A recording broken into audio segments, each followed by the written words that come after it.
Hello and welcome back again to Mighty Misfit Menagerie, or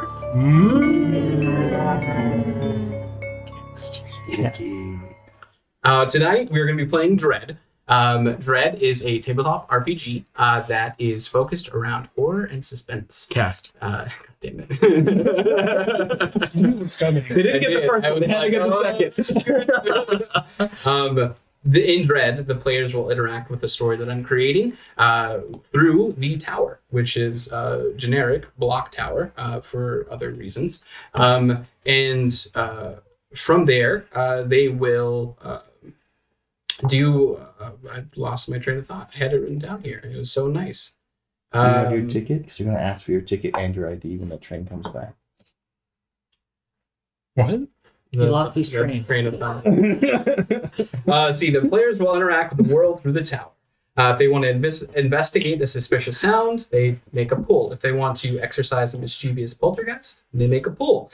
If they want to attempt to run away from a creature that's hell-bent on trying to kill them, they make a pull. We'll start our adventure in a beautiful August summer in northern Montana.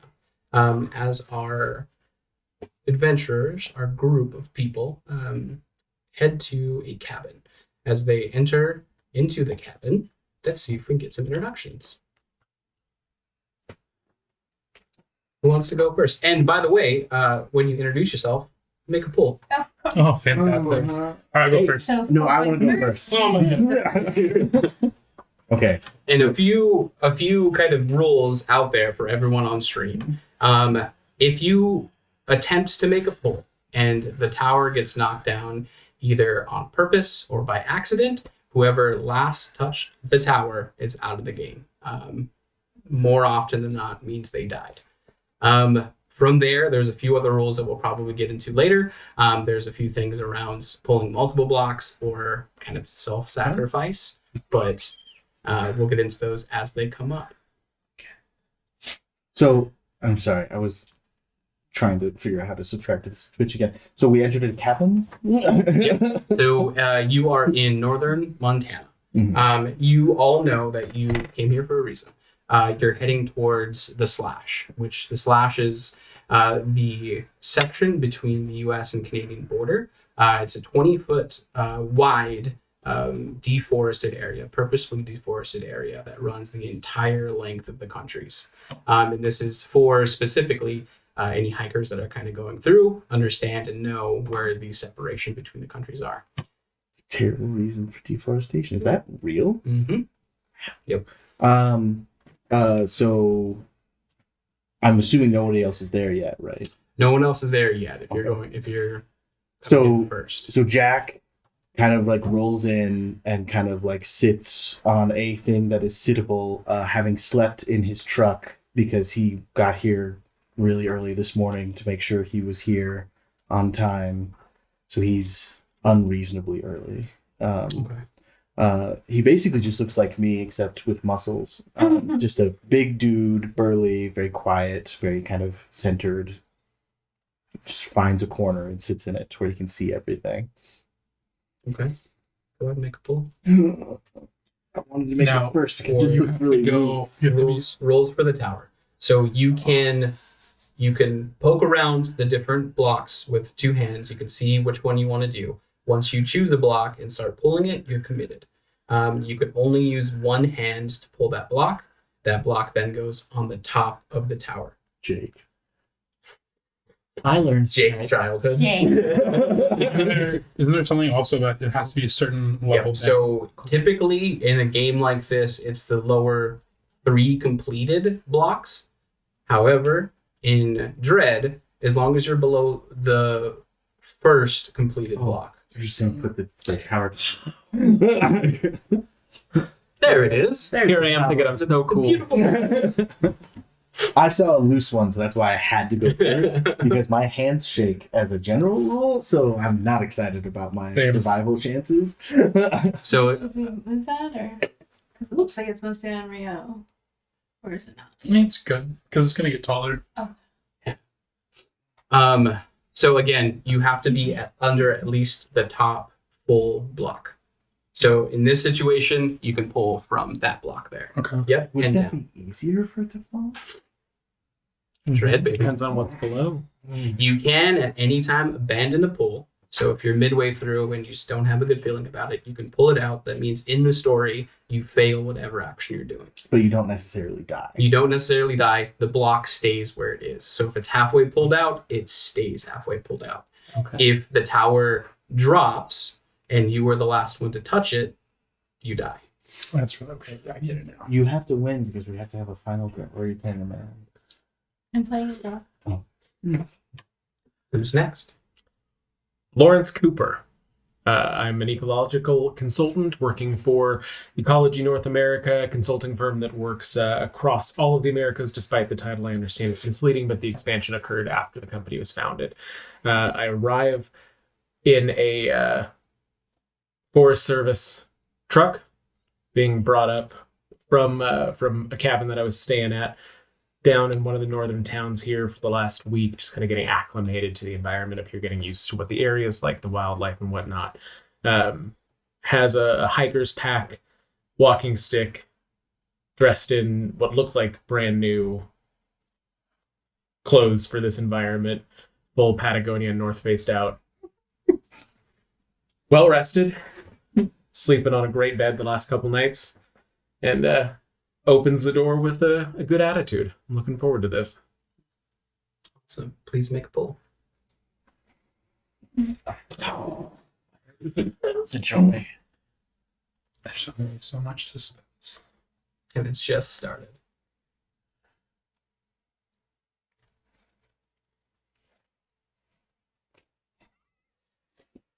One hand at a time or total? I would say one hand at a time. I think you can switch hands. I say because I can't really get to the other side right now. Why did Coulter switch hands to get to the other side? So his character doesn't die. All right. I think that would naturally go into So stocky, middling height, Forest Service What's the officer. I'm describing my character. Oh, I thought you said Stacky. I was like, Stacky? Stocky, middling height guy, very young guy in a Forest Service uniform, gets out of the truck as well. Camping backpack, not many possessions. Pretty average looking, little scruffy face, nothing crazy. Braden will walk up to Jack. What's up, bro? Nothing? How's it going? Do I know you? No, I'm just saying hi. Oh, hello. Lawrence didn't say a word the entire way up until he lost cell service and then turned to introduce himself. I figured, yeah. Been pleasant ever since. Okay. go ahead and make a pull. I'm going next. David.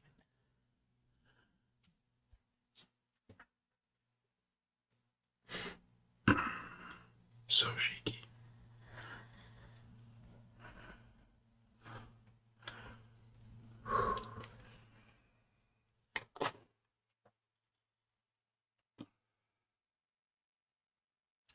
Well, now the colors will be mixed. Joining you, we drove up with you.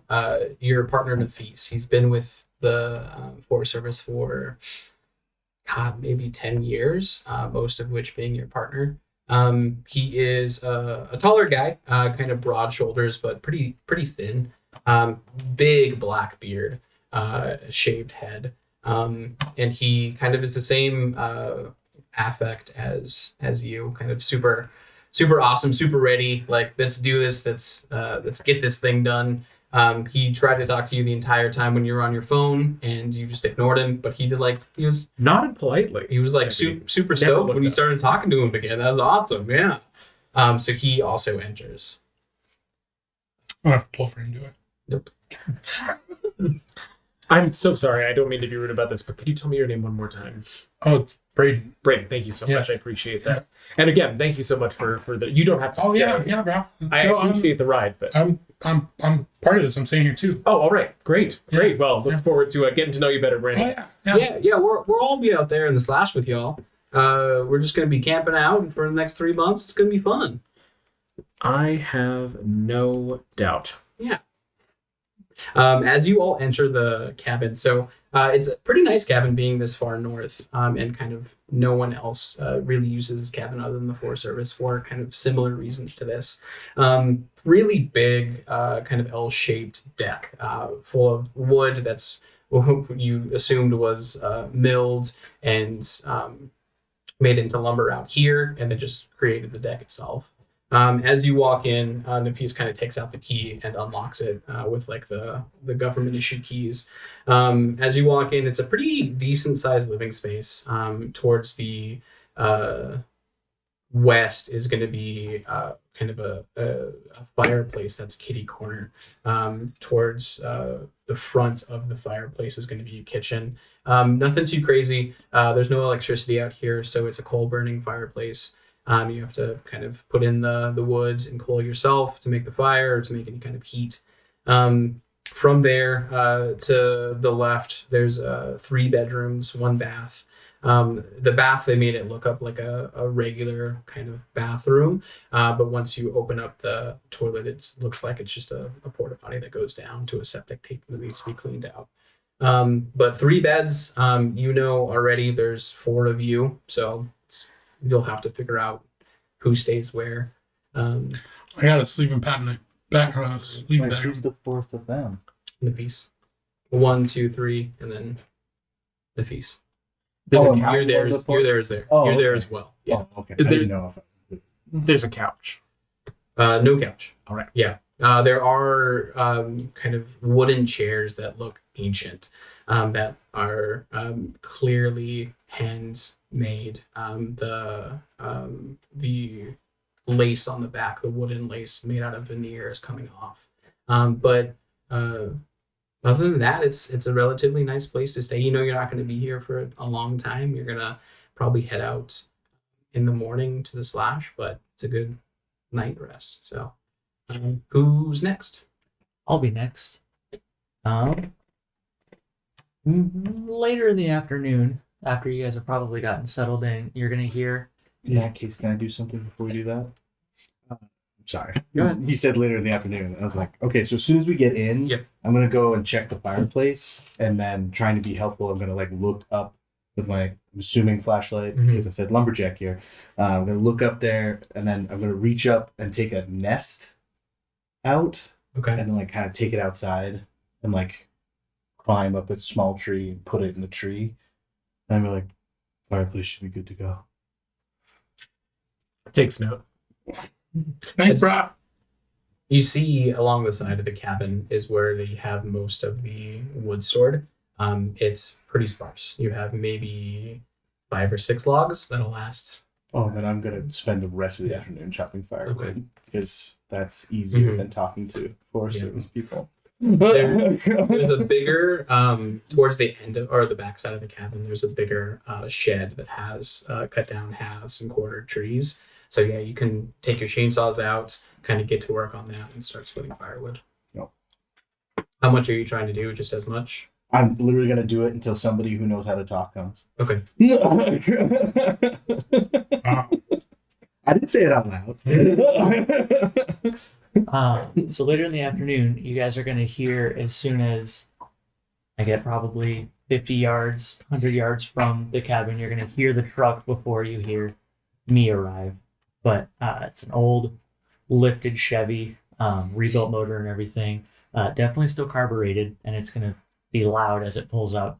You get out, slam the door shut, and it's gonna be old metal bodies, so you're obviously gonna hear the door because it slams. Keep And- up that way, you're gonna lure bears. I'm sorry? I said if you keep up that way, you're gonna disturb the ecosystem and the bears will come around. Should drive something quieter. Isn't that what we're here to do, bud? My name's Buck. Jack. I'll just keep chopping wood. Nice to meet you, Jack. I'm sure we're gonna get along just fine. You got a good swing there, bud. And then I'm gonna head into the house, and as soon as I open the door, you guys would see a long braided beard, very large statured man who walks with his pecs out first before he walks into a room. The pecs enter first. 6'2", 250 some pounds. A respectable muscle to fat ratio. You know, doesn't go to the gym every day, but works for a living. Lawrence will be sitting at the table going over his notes and the diagrams of the region that he brought with him to, get an idea of what we were going to be looking at. Doesn't look up. Buck's immediately going to walk over. How you doing? My name's Buck. Just a moment. Sorry, I apologies. Finish that. Lawrence.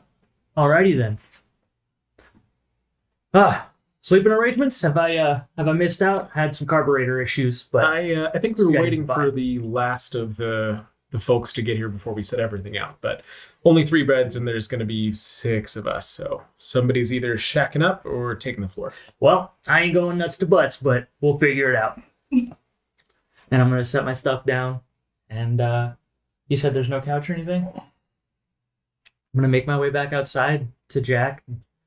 We short on firewood there? Not anymore. Appreciate the initiative. You're welcome. And then I'm gonna go I guess settle in. All right, make a pull. Hey, I didn't want to. See if your piece of crap truck blows up and kills itself.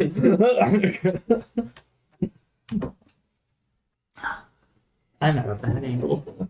I'm so scared to be near the table when it happens. And the dark ones are hard to see. How do we know they're not sticky? I did put glue. I would say Mark would not cheat like that. He wants us to succeed. Does he? I almost just pulled it back and said it. You monster. Monster. The urge to take that white one and replace it with the black one that A mission to appear dramatically in a window. Like 1 second there's nothing there, and then the next second I'm there.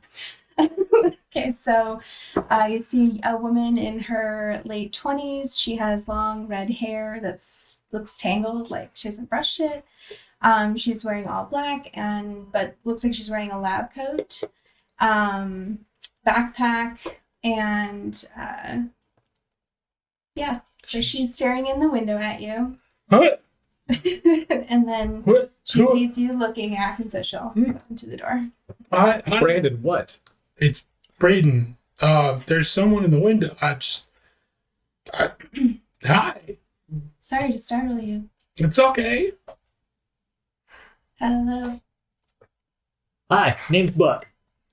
thing that everyone's arrived, I'll move to the door and kind of like lean in the door frame. Say, seeing you not take his hand. Lawrence. I am Dr. Wraith. Oh, excellent. Second arborist. Fantastic. Second. I'm sorry, by your demeanor, I'd assumed Soon what? that you were an arborist. No, my last name's Arbor. All right. Dr. Wraith, lovely to meet you. It's an arborist. Oh, that's a lumberjack. Oh, I'm a lumberjack, yeah.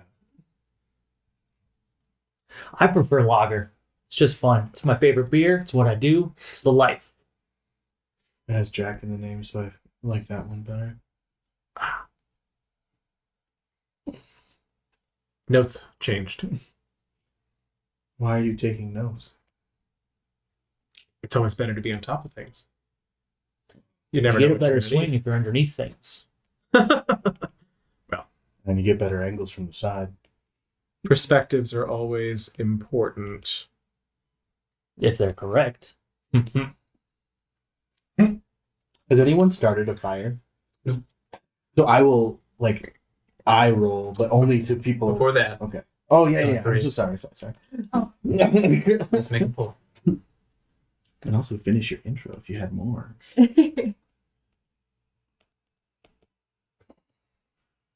Oh God, I'm shaking. It's nerve-wracking. I mean, she wanders around. She doesn't look most of you in the eye. I totally got the wrong definition of arborist, so I really have to Same. rework what I decided, but it's okay.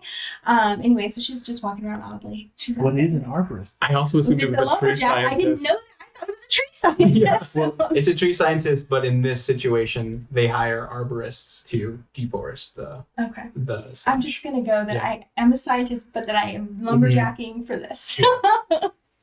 And like you can identify the best way to fell a tree. You can identify like the best, like arborists identify which trees to keep and which not. In like They're a, lumberjacks that take forever. if you ever see like in the forest, like the markings on trees for the ones to fell and the ones not to, like the arborists are the ones that decide which trees would be best to not kill an ecosystem if it's like deforested.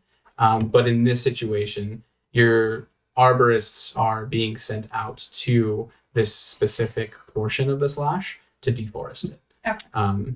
As long as you guys don't put the X on the one that has hexes in it, we're fine. There was a Texas 101 class. I don't know. Good to go. The fairies seem to have a very, very horrendous lifestyle. As you're leaning up against the wall and kind of looking at these assortment of people in front of you, you feel a tap on your shoulder. Excuse me, is this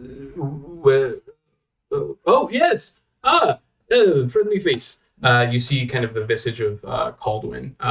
You worked with him a few times before on different like research projects or natural projects.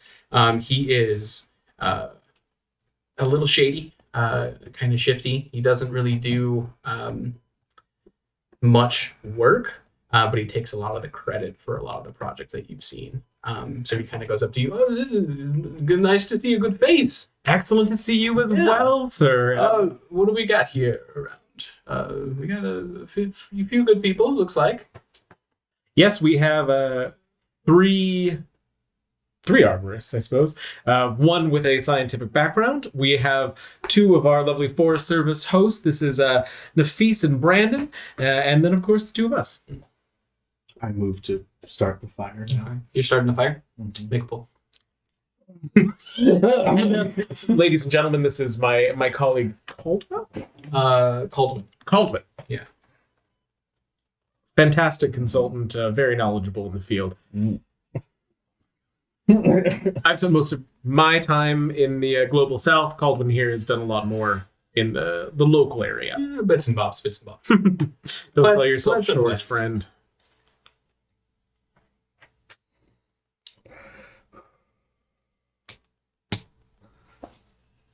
All right. And I would like to erect a tent outside, seeing the room bed situation. Okay. I'm gonna make a pull from that if you think I need to. To make a tent, no. Sleeping out there might end up needing a pull, but just to like create a tent, because you just have to put the sticks up and then they're up. So Okay. no pull needed for that. Boing. From there, you see that Nafis kind of gets some notes together and looks around. You're outside right now? Does anyone want to go get Dr. Wraith? I want to have a quick briefing of Yeah. everything. Yeah. Hey, Doc. Perhaps As it you would be open the door better. and stand right there. Oh, hey, got to put a bell on you. I don't like bells. It also feels All right. pejorative as she's the only female. Well, I don't think you Okay. meant it that way. Ooh, 2 peas in a pod. Great. welcome everybody. We're both super excited. Me and Brandon are super excited to have you all on this little expedition of ours. So as you know, the next 3 months we're going to His be... name is Braden. Oh, Braden. Yep, that's what I said. Sorry, buddy. As you all know, we're gonna be the next 3 months or so in the slash, living together and hopefully thriving. It's about, give or take, 100 miles from here, a little bit more. So it'll be about a 3-day hike up there, and then I know that you got the dossier on the land that we're going to deforest, or Yes, sir. potentially not. We'll see if there's anything there that needs to be salvaged. But Consulting ahoy. yeah, it's about 2 miles long, and as you know, the slash is about 20 feet wide. So not too much work, but the survey is going to take a little bit, and then clearing everything out is also going to take a little bit. So, any questions? Awesome. Well, I have a sat phone. If anything happens, we can call in some reinforcements. They might be a few days away, though. There's a kind of fire brewing in one place. There's a fire brewing in Glacier National Park to the east, so it might take maybe 48, 72 hours before we need before anyone can come to help us. So you might be on our own out there. It's really unfortunate what improper deforestation can lead to disaster-wise. I'm Yes. not afraid of death. We can maybe discuss that in our 3 months out there. Brett, you got anything? No, bro. It's no.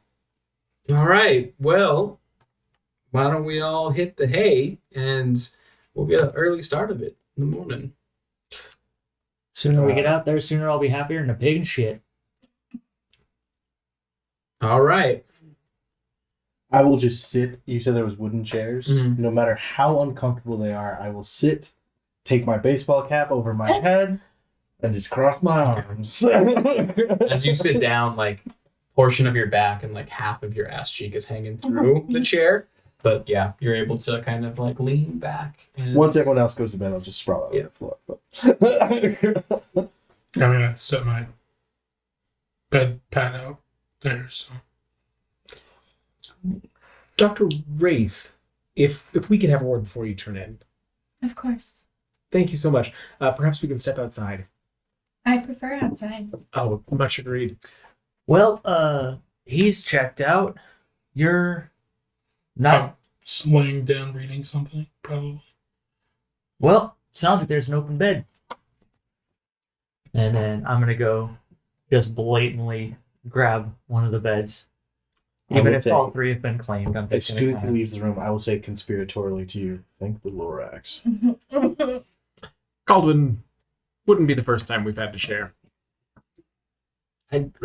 okay, yes. Let's share a bed together. I'll turn the other direction. Okay. And I will, with that kind of dismissive, I just want to make sure I get a fucking bed and walk out with Miss Wraith here. How do you find this area? Oh, it's gorgeous.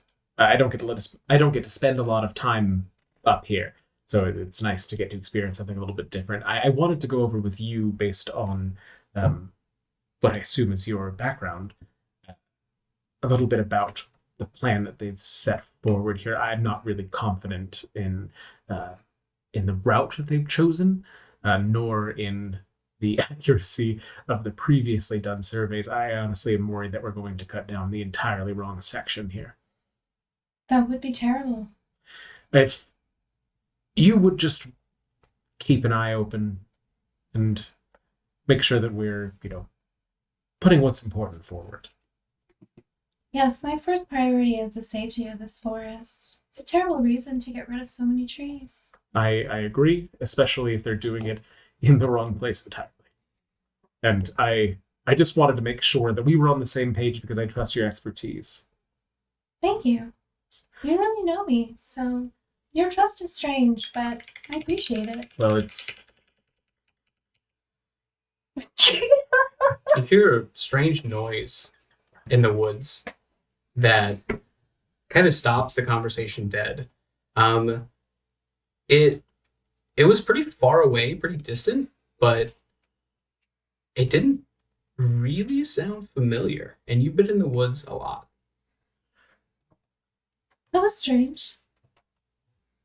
I don't mean to how have any lack of faith in you, but are you sure you wouldn't like to set up that tent on the porch or inside? Oh, you think that might be something that would harm me in the night? I mean, eventually we're all going to be out, but with you being the only one, you'd be, I mean, the easiest target for something. I can pull it onto the porch. I think I would be comfortable with that. All right, apologies if I'm overstepping in that request. Well, since we have an understanding, it was lovely talking with you, and I'll let you get some rest. Yes, rest well. Thank you. Dr. Wraith, as you tear down your tent and kind of position it back onto the balcony, looking out, you see the sun setting over the pines, and it's a picturesque view. The sunset itself is kind of a orangey, purple glow that's coming off of the trees. Trees themselves are some of the kind of most wild forest, if that makes sense, that you've seen in a long time. This whole place seems like it hasn't been touched by humans. Other than one dirt road coming up with a bigger than needs to be truck in the driveway.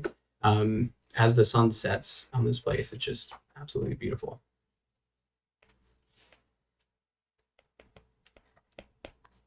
Anyone doing anything else? Snoring. Did you want to do something? Or are you just jumping into bed? No, the cabin seems pretty boring. Okay. And there's no real time to. Well, there's no toys with me. There's no dirt bikes or quads, so. No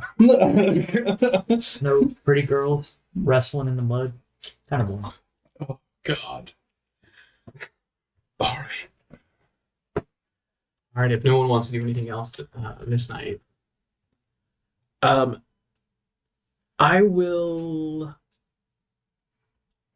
No, we're good. Okay, never mind. Yeah, good. Nafis wakes up early in the morning, maybe 4 o'clock. He stokes the fire. Yeah. I'm already awake. Okay. He kind of brushes past you, like trying to like not wake you up, not knowing if you're awake, and then sees, oh, hey, okay. Do you want to help me with this fire? I mean, somebody else's turn. Oh, well, all right. I got it.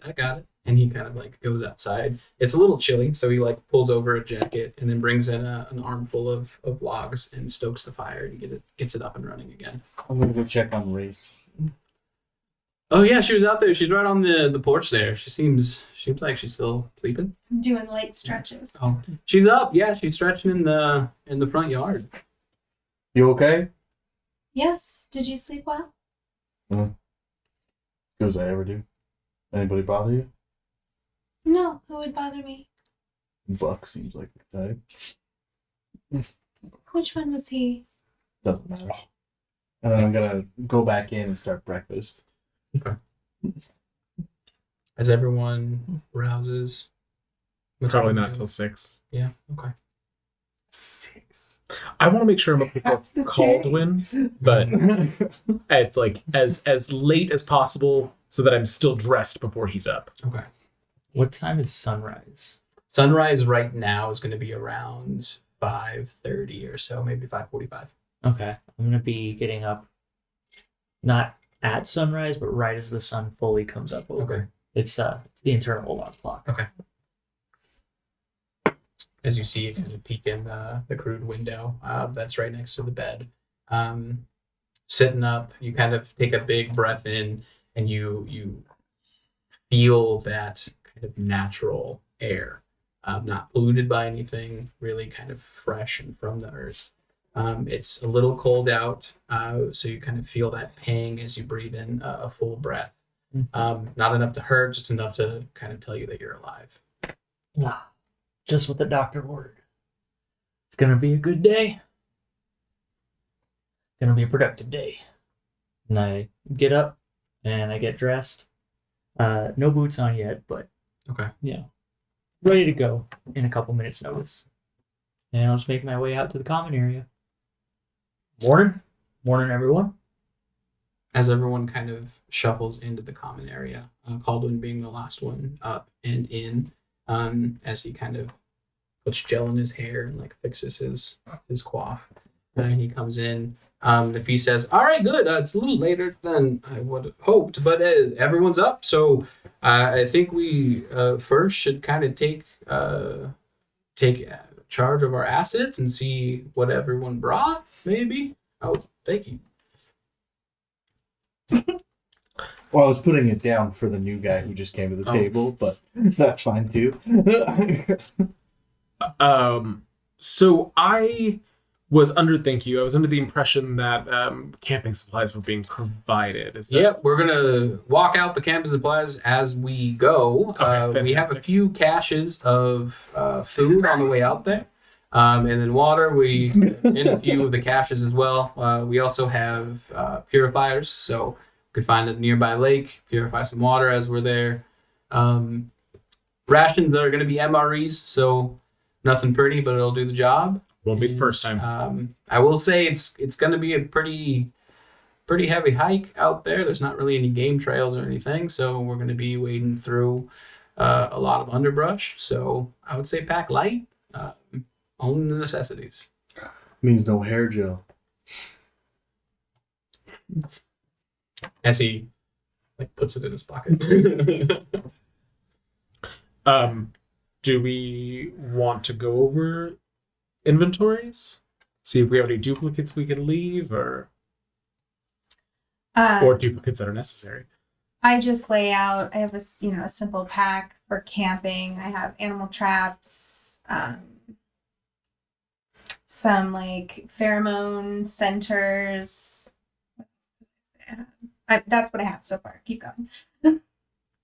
Utility knife, a multi-tool, flashlight, an extra pack of batteries, metal walking stick, my camelback, first aid kit, hand sanitizer, rope, a survival bracelet, a compass, and glow sticks. Hand sanitizer? I mean, you never know when you're going to need to disinfect. Are you an alcoholic? I wouldn't recommend drinking this, but I suppose if it's necessary. Are you offended by alcoholics? No. Oh, good. As I finally realize that you're not going to serve me like you served everybody else, I'm going to get up and go make a plate of an absurd amount of meat versus the other breakfast items. You're taking the rest of the meat. Yeah. All of the bacon's on your plate now. Yeah. There's Little no does he seconds know, for I'm anybody. vegetarian. I only made vegetarian bacon, so I didn't ask. it's the good kind. though. Bacon. I walk back over and I set my plate down. I go to the fridge and then I come back with a cup and then a can of beer and some orange juice. And I sit down and I screw the cap off and then just do this. I would take the hand sanitizer off the table and put it into one of my cargo pockets. You must smell awful after a day of work. Mm-hmm. Yeah, I'd say I probably do, but I normally work by myself. I mean, we're all going to start to smell pretty bad. So That's true. I would like to, continue with what everybody has, just so that we're prepared. If that's- absolutely.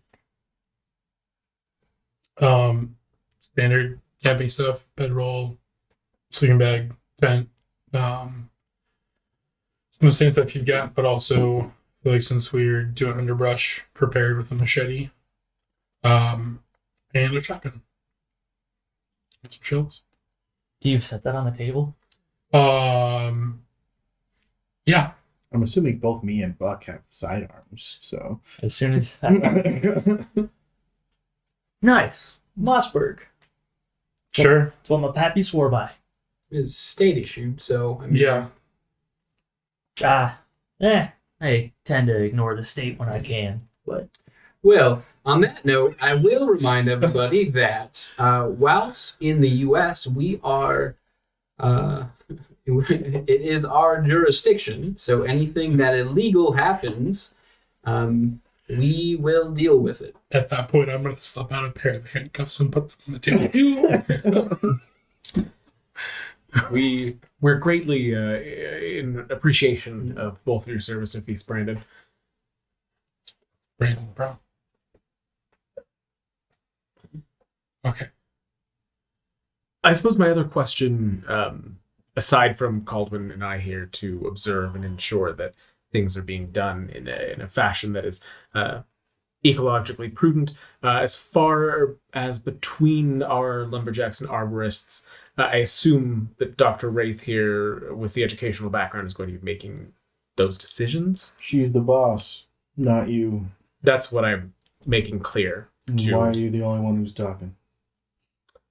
Well, sir, if you have an idea or a plan that you would like to put forward, I She's would the boss, appreciate and it. she should be telling us what to do. All right. I do not wish to be the boss. Well, You're I the guess it's boss. less of a matter. Like the boss. Oh no, we're just babysitting everybody. Well, we're going to need it, I'm sure. I suppose with that in mind, that I really just wanted to make sure that that Dr. Wraith would be making final decisions as far as what was and wasn't cut down. You tell me where to chop, I'll chop. Is that my understanding? That I have some sort of. I mean, it's both of your higher ups, so kind of collectively, have given you Lavas say in what happens to this portion of land. So essentially, what's happening in this portion of land is between the group, because each higher up said, "Get it done." Essentially, so. But so my understanding from my higher up is that this job needs to be done or I'll be fired. Or is it, I'm sorry if I'm being Sure. too specific. No. Yeah, it was expressed to you that if this job isn't done in a timely manner so that you can move on to a different portion of the slash, there will be repercussions. Could be termination. It could be reassignment to a different project. And him and I have different higher ups. Yes, completely But different I have that. functions of the government. Yeah. Okay. And you three are independent. You independently have the same boss. So like no one is anyone's boss unless you kind of want to like fall into line to somebody. But you all three were told by the same person, essentially the same thing. This needs to be done within a month if we can do it. I know you're up there for 3, but we can use that time. Well, now that we're clear on a hierarchy from our quiet friend here, that was all I wanted to clear up. Well, this is going to be a great trip. Yeah. So we'll head out as soon as everyone's ready. About halfway to there is the Glimmering Pool. So I figure we camp one day in the forest, camp the second day in the pool, and then get there the night of the 3rd. Fantastic. Along the way, we can stop a few caches and pick up some food, and we'll go from there. Consider my timbers shivered. I'm down. Right. As for the firearms, we have one shotgun between the 2 of us. Now, you can bring whatever weapon you'd like. This is open carry state. You cannot pass the border under any circumstances with a firearm. What if I toss it ahead first? Then we will arrest you. Well, I didn't cross with it. The weapon crossed.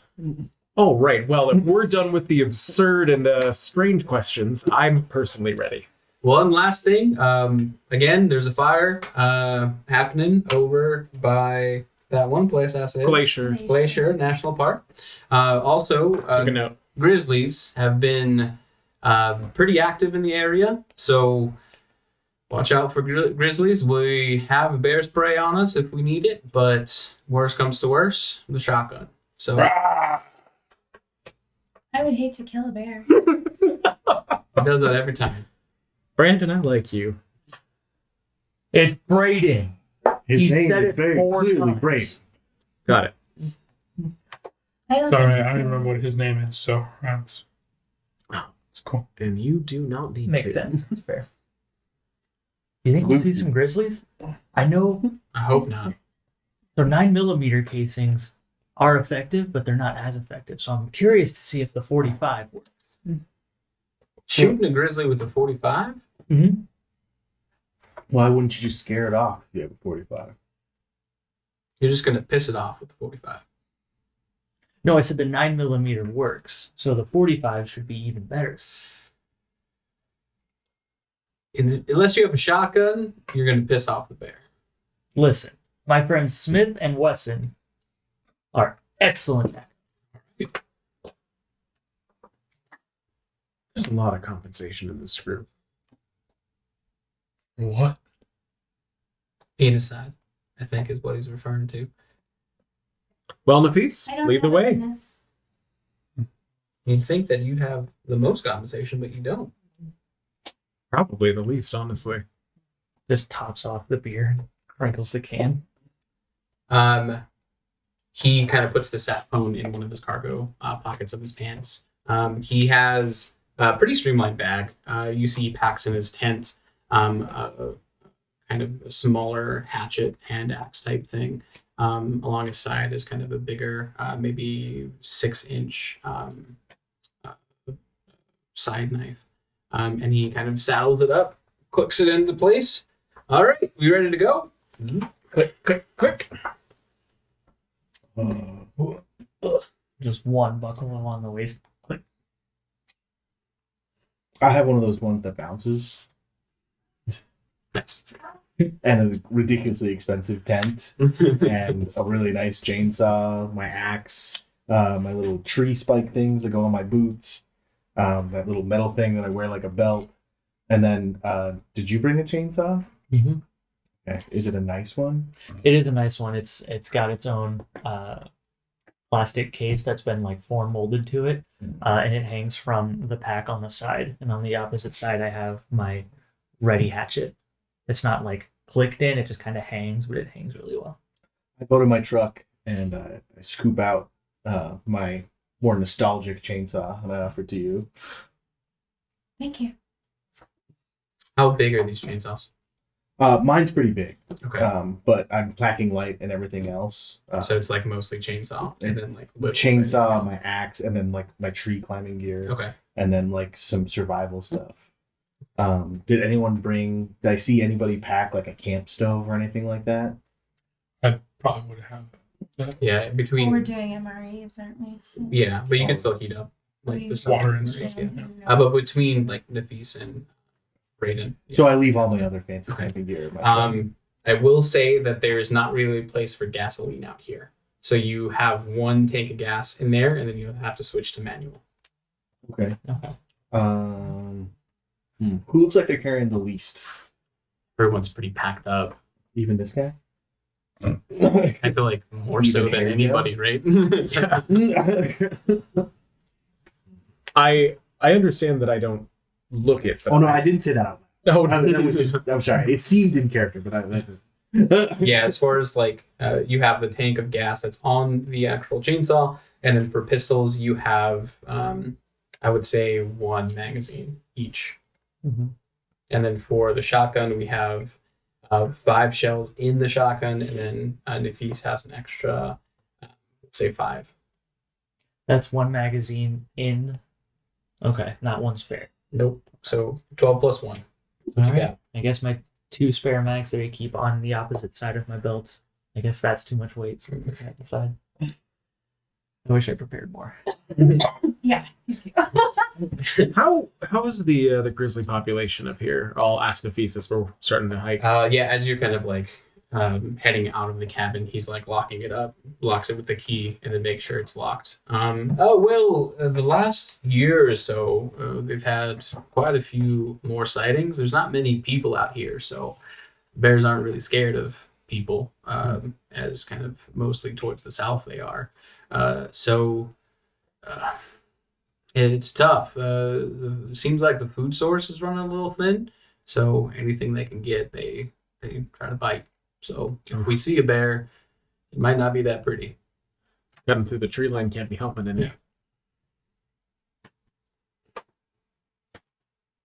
Well, Oh, and I also have like a half-pound bag of birdseed. Kind of like throw over my neck, like position it towards like right here. as the feast kind of takes out his compass, he kind of looks towards the direction and then starts on the path. As Is it all right? And I forgot about asking about this ahead of time. Just to substantiate what I said earlier, is it all right to have the map of the survey, or is that going to be too much? Nope, you can Okay. definitely have the map So of the survey. I'll stay up with Defeat. How old is it?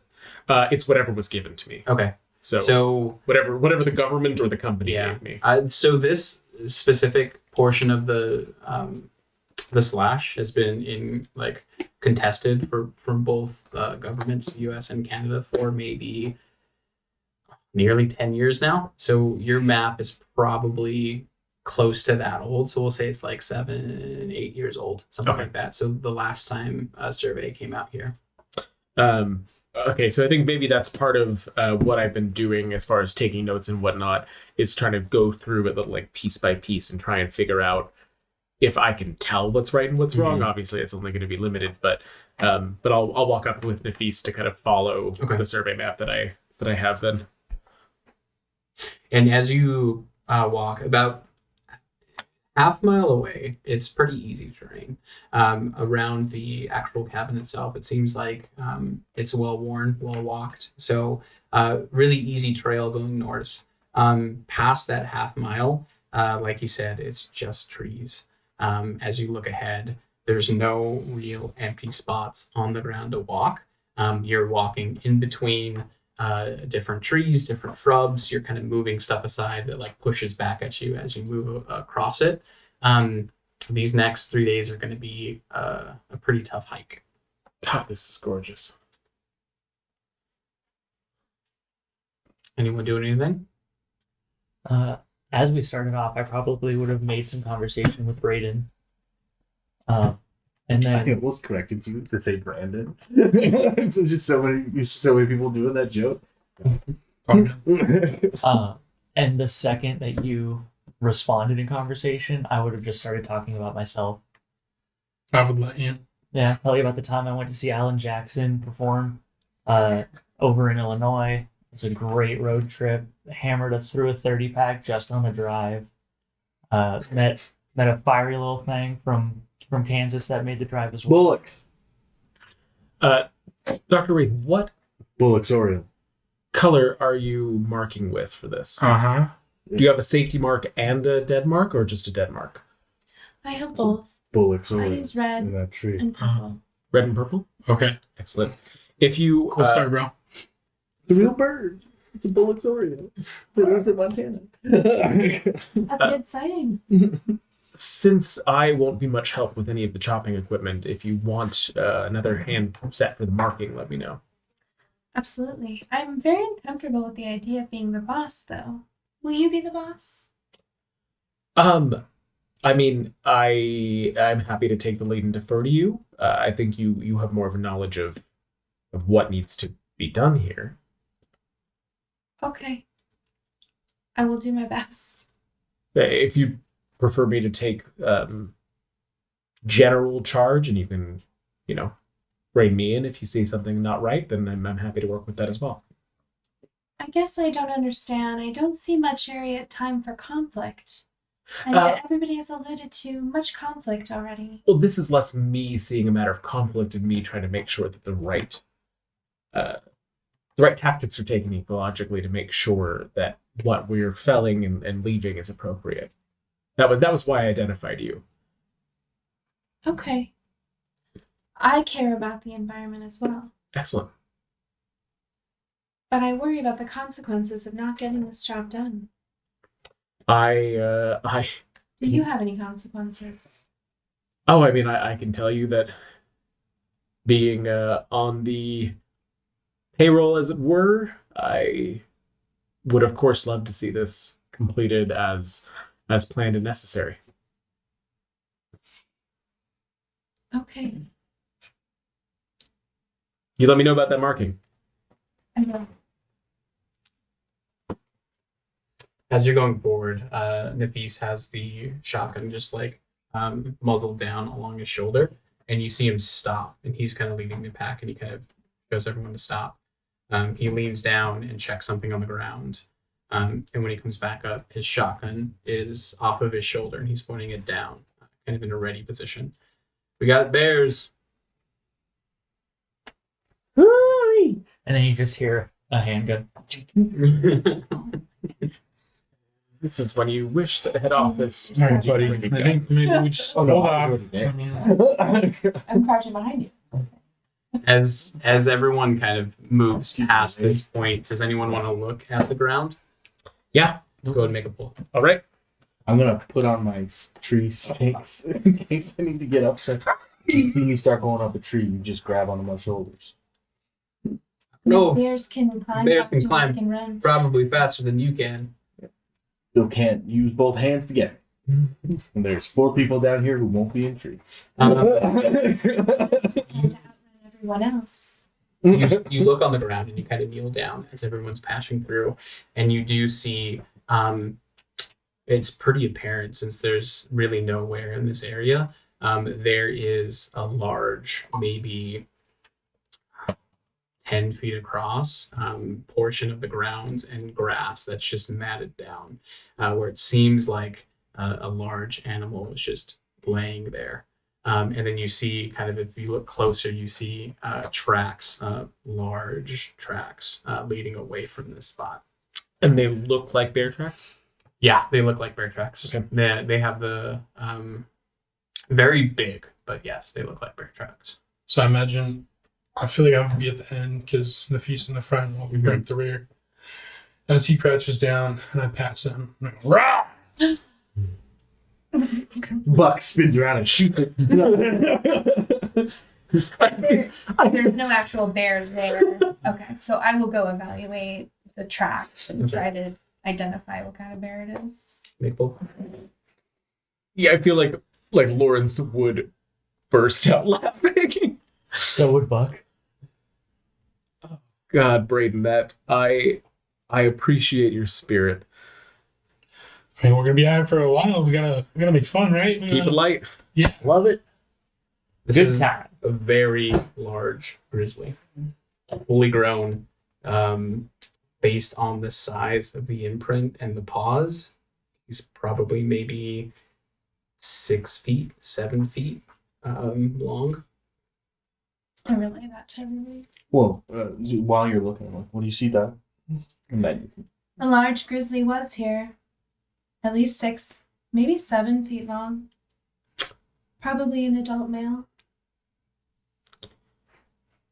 All right. I mean, to be expected, especially food supply low. We may have entered the food chain, folks. Pinch my nipples and start my Chevy. Thank God for the MREs. Do not Braden pinch will your like nipples. go to like pinch a nipple and then just stop. And like that. Figure of speech. None of that shit. As you walk through the forest, again, just tough terrain to walk through. But as you look up, absolutely beautiful. You see just lines and lines of trees as far as you can see. As you're passing through, you kind of get that sense when there's multiple trees right next to you that someone's kind of peeking behind it as you're walking forward. But beautiful day. It's probably maybe 72, 73 degrees. The sun is out and shining right on you. What can get through the tree cover, the thick tree cover. You get to kind of a hill that juts out maybe 100 feet up, 200 feet up of a cliff. As you walk up and look back, you just see rows and rows of forest. You can't even pick out what direction you came from. You have to, Nafis actually goes back to the compass to right yourself again. There's no sign of the cabin. There's no sign of footprints. Nothing. Just all green. I point out a pair of black-capped chickadees to you. And at this point, we haven't been marking Maybe trees or anything. No, this isn't the subject of the actual survey. Or the Excellent. actual. The only thing that should be deforested is going to be at the slash. So Okay. after 3 We're still heading days, towards once it. you get to there, that's when you're going to do the actual survey of the area and then deforest that specific 2-mile stretch. 1 Fantastic. feet wide. I'm just going to enjoy this scenery then. We have the tower on. Nobody was pulling. Have we been doing it every time? Yeah, he switches it Oh, on. okay. I'm sorry. I thought we had it. Colton knows how to do his job. Oh, well, I missed the last pull, so it's probably good to remind me. Sorry. Didn't mean to break. As the first day winds down, no additional bear tracks. The feast is still kind of at the ready. You know that he's pretty skittish around bears. He's kind of confided in you before that some of his family members were mauled by bears, and he's really skittish around grizzlies specifically. So I haven't caught on to the fact that every time I do the rah when he talks about bears, he's not happy. At this point, he was a little iffy about it, but you've been partners for so long that he just kind of takes it as a cute thing you do.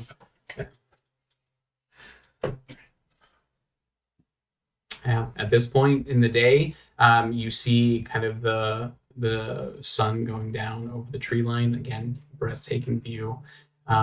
As it gets night, it gets very dark. Who is anyone doing a fire? Yeah. Who is? I can help out.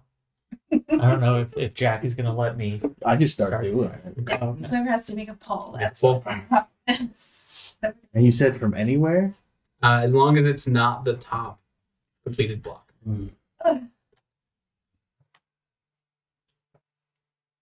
So bad at this game, you guys. He found one. It's the putting on top that I think is almost worse. Yeah, that part's hard. I gotta stop making fires. I thought making fires would be easy. So you're able to gather I kindling. do a stone ring too. Yeah. Okay. You're able to make a pretty substantial ring around. You're easily able to find kindling. There's a few dead bushes and kind of one downed tree that you passed. So you're able to kind of pull out any kindling, build a little fire pyramid, and get it started within maybe 5 minutes. And you have enough supply for at least a few hours. You might need to venture out to get more wood when you go to sleep. I pick up wood that's around the area Okay. to help with that. Setting up tents. Okay. Anyone else doing anything? I am offering words of wisdom to Lawrence as he's setting up the tents. Just kind of more in a critiquing way. Like, that spike should be at a harsher angle, closer to about 45, for stability's sake. Oh, please show me. I'd be happy to see a pro do it. And then I pull the stake completely out of the ground, and I take a hammer out of my pack and one. You're doing it in one hit? I'm trying. Okay, make a pull. Right. I know what I said. Let's see. Yes. Do you want to do the... Oh, you got it up, didn't I? Sorry. It's okay to die, Buck. It's okay. A buck stops here.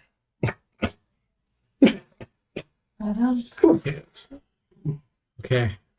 Yep, you kind of lean it up against your foot, just the post, and you bring a hammer as far out as you can reach it, and you slam it down right next to your foot, and it goes in, and also goes in maybe 1.5 inches below the actual ground. Having not stayed to watch that, as soon as he started critiquing and he took it from me, I walk over and away to Caldwin. Do I know if Caldwin has like the same background and information as me? Yes, you would have the same access to the same brief and probably be under the same pressure that you are. Okay. Yep. Any headway on your end? Headway. The fire, I think it's up already. Greater goals. Oh. Well, I guess we won't know until we get there, right? True. And you know the government. If we find a new species of insect, they will make it a protected land. I'm not too worried about it. Well, keep an eye peeled then, because new species aren't found every day. Well, also the grizzly population is interesting. If we can identify that grizzlies make their home there. They are endangered species, so that would be easy enough to say that we can't deforest the area. I was trying to get Nafis to say out loud that they were a struggling population, but so far he's just said that they're having a food supply issue. Be a little skittish. Probably away from. Okay. I was like, this is a very Based on the damning content, conversation. yeah. Can I make a pull to be listening in, or is that? How far away did you go? So I know you were cutting down wood, right? Well, then I would have to. I mean, I did the fire, and I would have to set up my tent too. So I'm probably busy back at camp. I would say that we made I made the excuse of needing to go use the restroom and taking Caldwin as a buddy. Yeah, if you wanted to follow after him, if you thought it was suspicious, you can make a pull. I see you heading that way, and I can go like, they're probably just camp buddies. Hold on 1 second.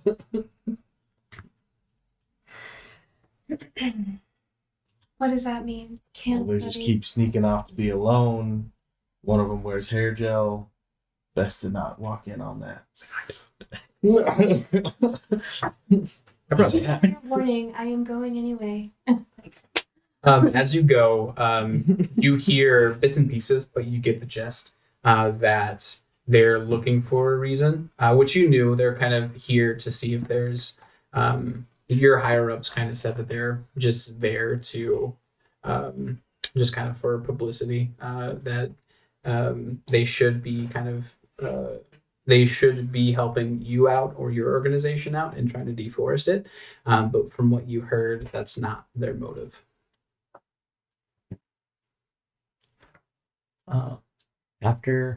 So when I was setting up the tent, once Lawrence walked away, as soon as I noticed, I'm just gonna, all right, and put my pack inside the tent and just unroll the sleeping bag and then back out to the fire. He went off with Johnny Bravo.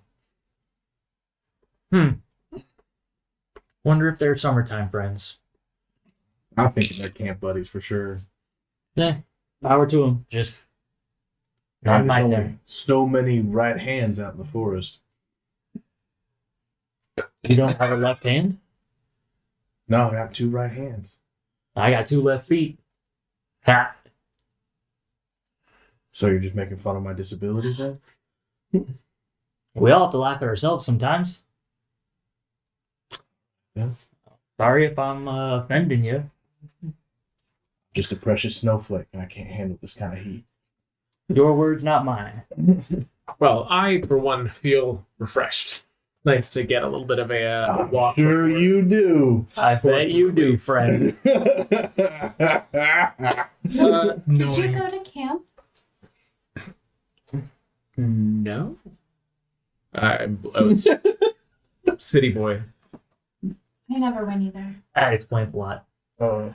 Ma'am, don't take this the wrong way, but I have a completely thermal and heated tent, and it has a divider, so you would be all on your own on your half. It's going to be much better than what you got. That is a very nice tent. I will think about your offer. Coming back to see the tent put up and to see his stuff inside, I will turn to Buck and go, bunk it up tonight. Always happy to have the company, and throw mine next to it. I Wonderful. make eye contact with Buck and go, Well, it isn't the consequences of my own act. Brayden, did you want to say something? no. I will ask you around the campfire, because you're still reading, I'm assuming. Or did you read your book by? No, I probably brought it. What are you reading? It's called the game. It's called the what? The game, and like hold it up and show you. Is it the game is in the pickup book? The what? So there's a book called The Game that's pickup artists. Is it that book or is it No, a it's got different book? hockey players. Okay. I was like, wait. Are you like a men's rights guy or? Anyway, so it's just hockey players? Yeah. I never really understood hockey. I mean, really, you're just trying to get the puck in the Well, I goal. played baseball in high school, but I never played hockey. It just seems a lot more coordination is needed. I mean, Yeah. Did you play in school? Yeah. You know, I used to play quarterback in high school. Yeah, nobody Up likes through football. varsity. Anyway, I mean, I like football. My college sucked at football, so. Oh, you got to college. Man, Yeah. I never bothered. Okay. I Plan got was my to- good enough, never looked back. Plan was to join the army, but had a camping accident and my ankle still clicks to this day. Was that one that put the second left foot on? Precisely. I Who? you. Oh. I purposely put my hand in the glove like this so it looks like I have a second right hand. Wait, does your character really have? No, not at all. But after we had that conversation, I shoved a stick in the thumb and then put my glove on backwards. So now it looks like I'm high-fiving him with a second right hand. What's Dr. Wraith doing right now? What time is it? At this point, it's probably 7:30. And the sun is down. I'm probably just walking a little bit a ways from the group, just kind of making a circle, surveying I want to be able to still see the campfire, but they probably can't see me. Okay. Doing anything in particular, or just kind of cleaning your head, walking? Yeah, just walking, admiring the nature of the space. You hear nature around you. You hear birds chirping. You hear kind of the intermittent click of like branches being broken pretty far out. Nothing outwardly aggressive towards you. It's a beautiful night. At this point, you guys all kind of pack it in for the night, and sleeping situation. Nafis is kind of shotgun right next to him. If he could be hugging it, he would. But he just has a tent out, looking up at the stars. What's Braden doing? I figured we would be sharing a tent. Okay, Because he's going to the tent right now. Yeah. I probably am in the tent, but have the door open. Okay. Or don't have the rain cover on. Okay. So you can see out. And then you two are camping together. I guess so. And You made the choice. taking, Jack up on his offer. It's so warm. So you have your separate tent. Okay. Yeah, If you do verbally turn me down, I might approach you and go, I appreciate your offer, but I will be sleeping in my tent. that's perfectly fine. Johnny Bravo, do you have a tent yet? I don't. I was gonna room with Lawrence here. No, he's got Buck. Oh, As long as you stay on your side of the tent, there's a divider. You can stay in mine. oh, perfect. Oh, I didn't realize. I'm so sorry. I didn't. I called him Johnny Bravo. Hot damn, that's funny. All right, I don't get it. That's okay. I didn't want to interrupt. It's a cartoon from the 90s. I wouldn't worry about it. I didn't mean to I didn't mean to march your mellow. Calder and I spend plenty of time together. A little time apart, I think, will be refreshing for both of us. Are you back in grade school or something, buddy? Me. Marshmallow. Leave him alone. He don't know how to talk, right? Are you sure? I don't want to put anybody else out. Everything's already set up. Sleeping bags where they are. Hey, leave the guy alone. He's looking for a little something exotic. Honestly, I think if we're going to be spending 3 months together, better that we all get to know each other sooner rather than Yeah, later. get it out of the way now, so you're used to it later. Been having plenty of conversations with Caldwell, Nafis, and Dr. Wraith here. I'd really like to get to know Jack. It's Buck, going to be all Brayden. of us eventually. All of us eventually. All Eventually. already went into the tent as you guys were having this conversation. My $6,000 perfectly Yep. terminated heated tent. Yep. He took his shoes off. These. All right. Take my shoes off. They probably don't smell any better. Appreciate the hospitality. As you all settle in for the night, who would probably go to sleep last? I probably fall asleep first because I wake up super early.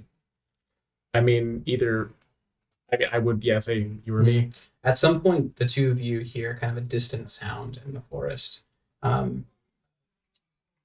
Similar to what you heard before, still kind of distant.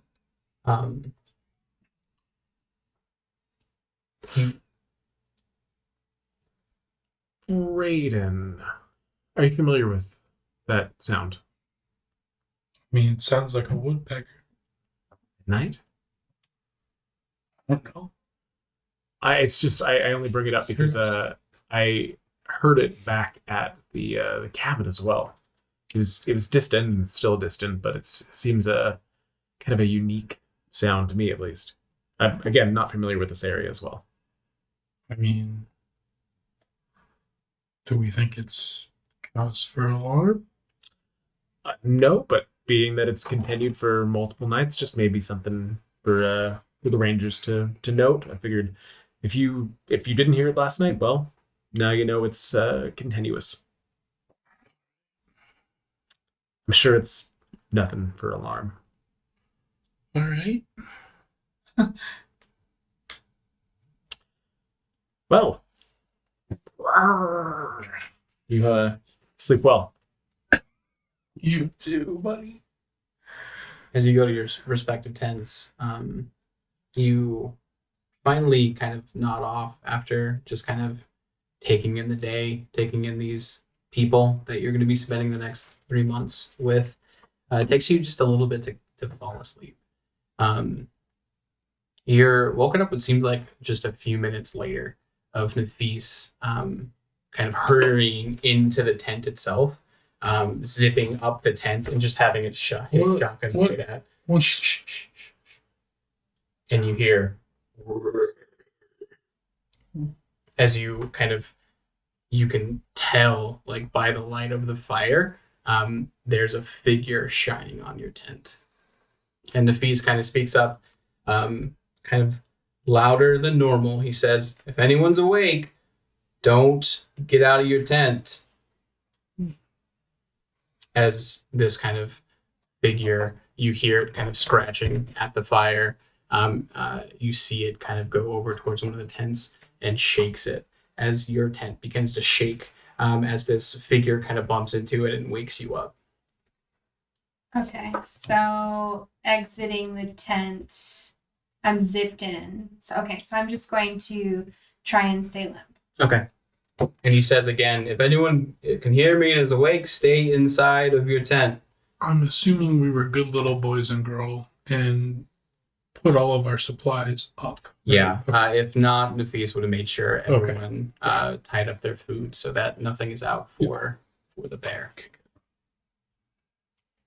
At this point, it kind of circles around the fire, and you hear it again, and kind of like digs a little bit more at the fire. You see it kind of like kick over one of the logs. The fire gets a little bit dimmer, and then after maybe 30 minutes or so, you hear the big hulking figure leave back into the woods. Well, who's awake? So would that have woken all of us up or no? It was not super loud, and it only really bumped into Dr. Ray's tent. So unless you're a light sleeper, you probably wouldn't have caught Slept it. right through it. I'm super light sleeper. So. Then yeah, you would. And unzip my tent and get out, looking around. Doc, you okay? You should stay in your tent. I wonder what it was looking for. Probably food, yeah. I get back in my tent. You see Nafis kind of unzips and gets out with the shotgun to his shoulder and sits on one of the logs and kind of looks out. Braden, you want to take shifts on this night? Sure, yeah. I'll take the first one if you want to try to get some more shut-eye. As he's about to pull a flask out of his backpack. After that, he wakes you up maybe 3 hours later, gives you the shotgun and tries to get some sleep. Pulling all nighters again. Are you doing anything other than trying to stay awake? Trying to stay awake. Make a pull. I'll get up and sit with you because I'll come out with Bravo's hair. I can't stand the smell of it anymore. I mean, when you lived in a frat house, you smelled a lot of shit. It's nothing.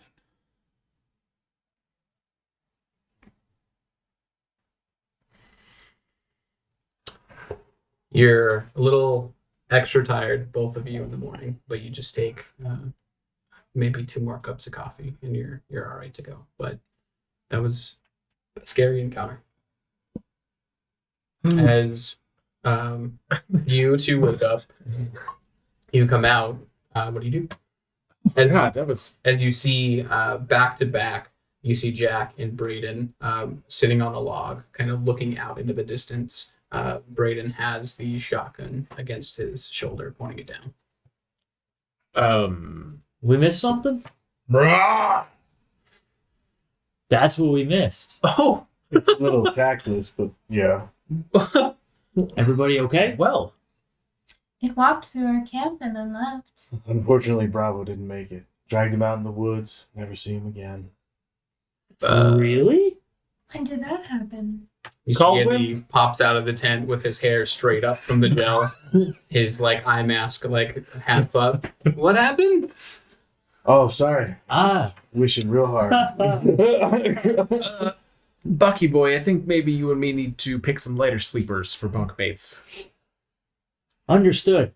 Good night's sleep, but missed out on all the fun. You were great 10, mate, bud. Just tap him on the back. Thank you. You were too. Sorry your mate didn't get to bunk with you, but I appreciate the hospitality. Slap you across the back a little too hard, perhaps. Hey, Buck. Yes.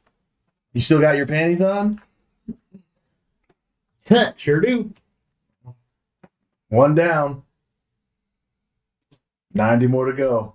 The shotgun sags a little bit at that. Give Caldwin a bit of a, like, the fuck look? As you all get the tents put away, ready to go, making breakfast. Nafis goes up to you and kind of gestures towards the shotgun. You feel like it's his comfort blanket at this point. Oh, yeah. So he kind of puts it against his shoulder again. He doesn't really help with putting anything away. He's just kind of sighting the forest itself, seeing if there's I'll do whatever anything he else. Yeah. I'll help Braden pick up the slack for peace.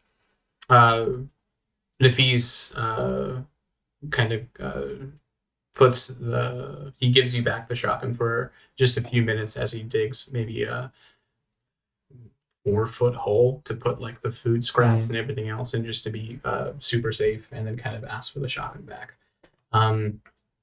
And you head off onto the next day of travel. I help you with your tent before I do mine.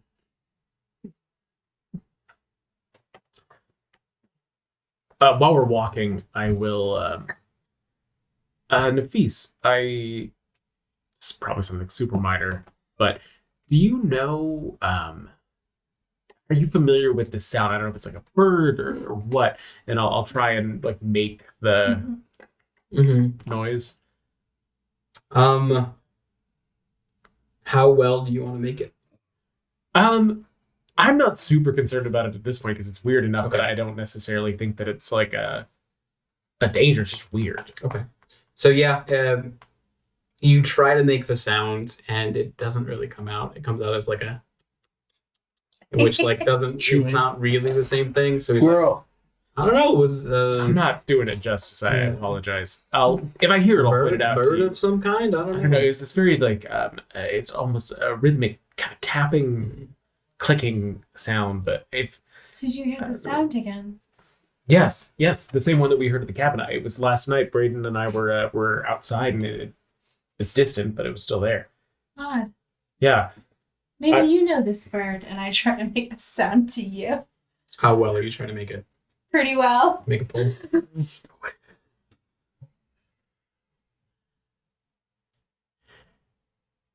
Braver man than I. What's You could barely even see her touching them. Like, what's just look like Caldwell you were doing pointing at them. while they're talking about this now? He's kind of like trying to fix his hair. Luckily, he doesn't have a mirror out here, so he can't really see his appearance. But he took a second help into breakfast, and he's just kind of letting everyone else like clean up tents and everything while he kind of moseys around.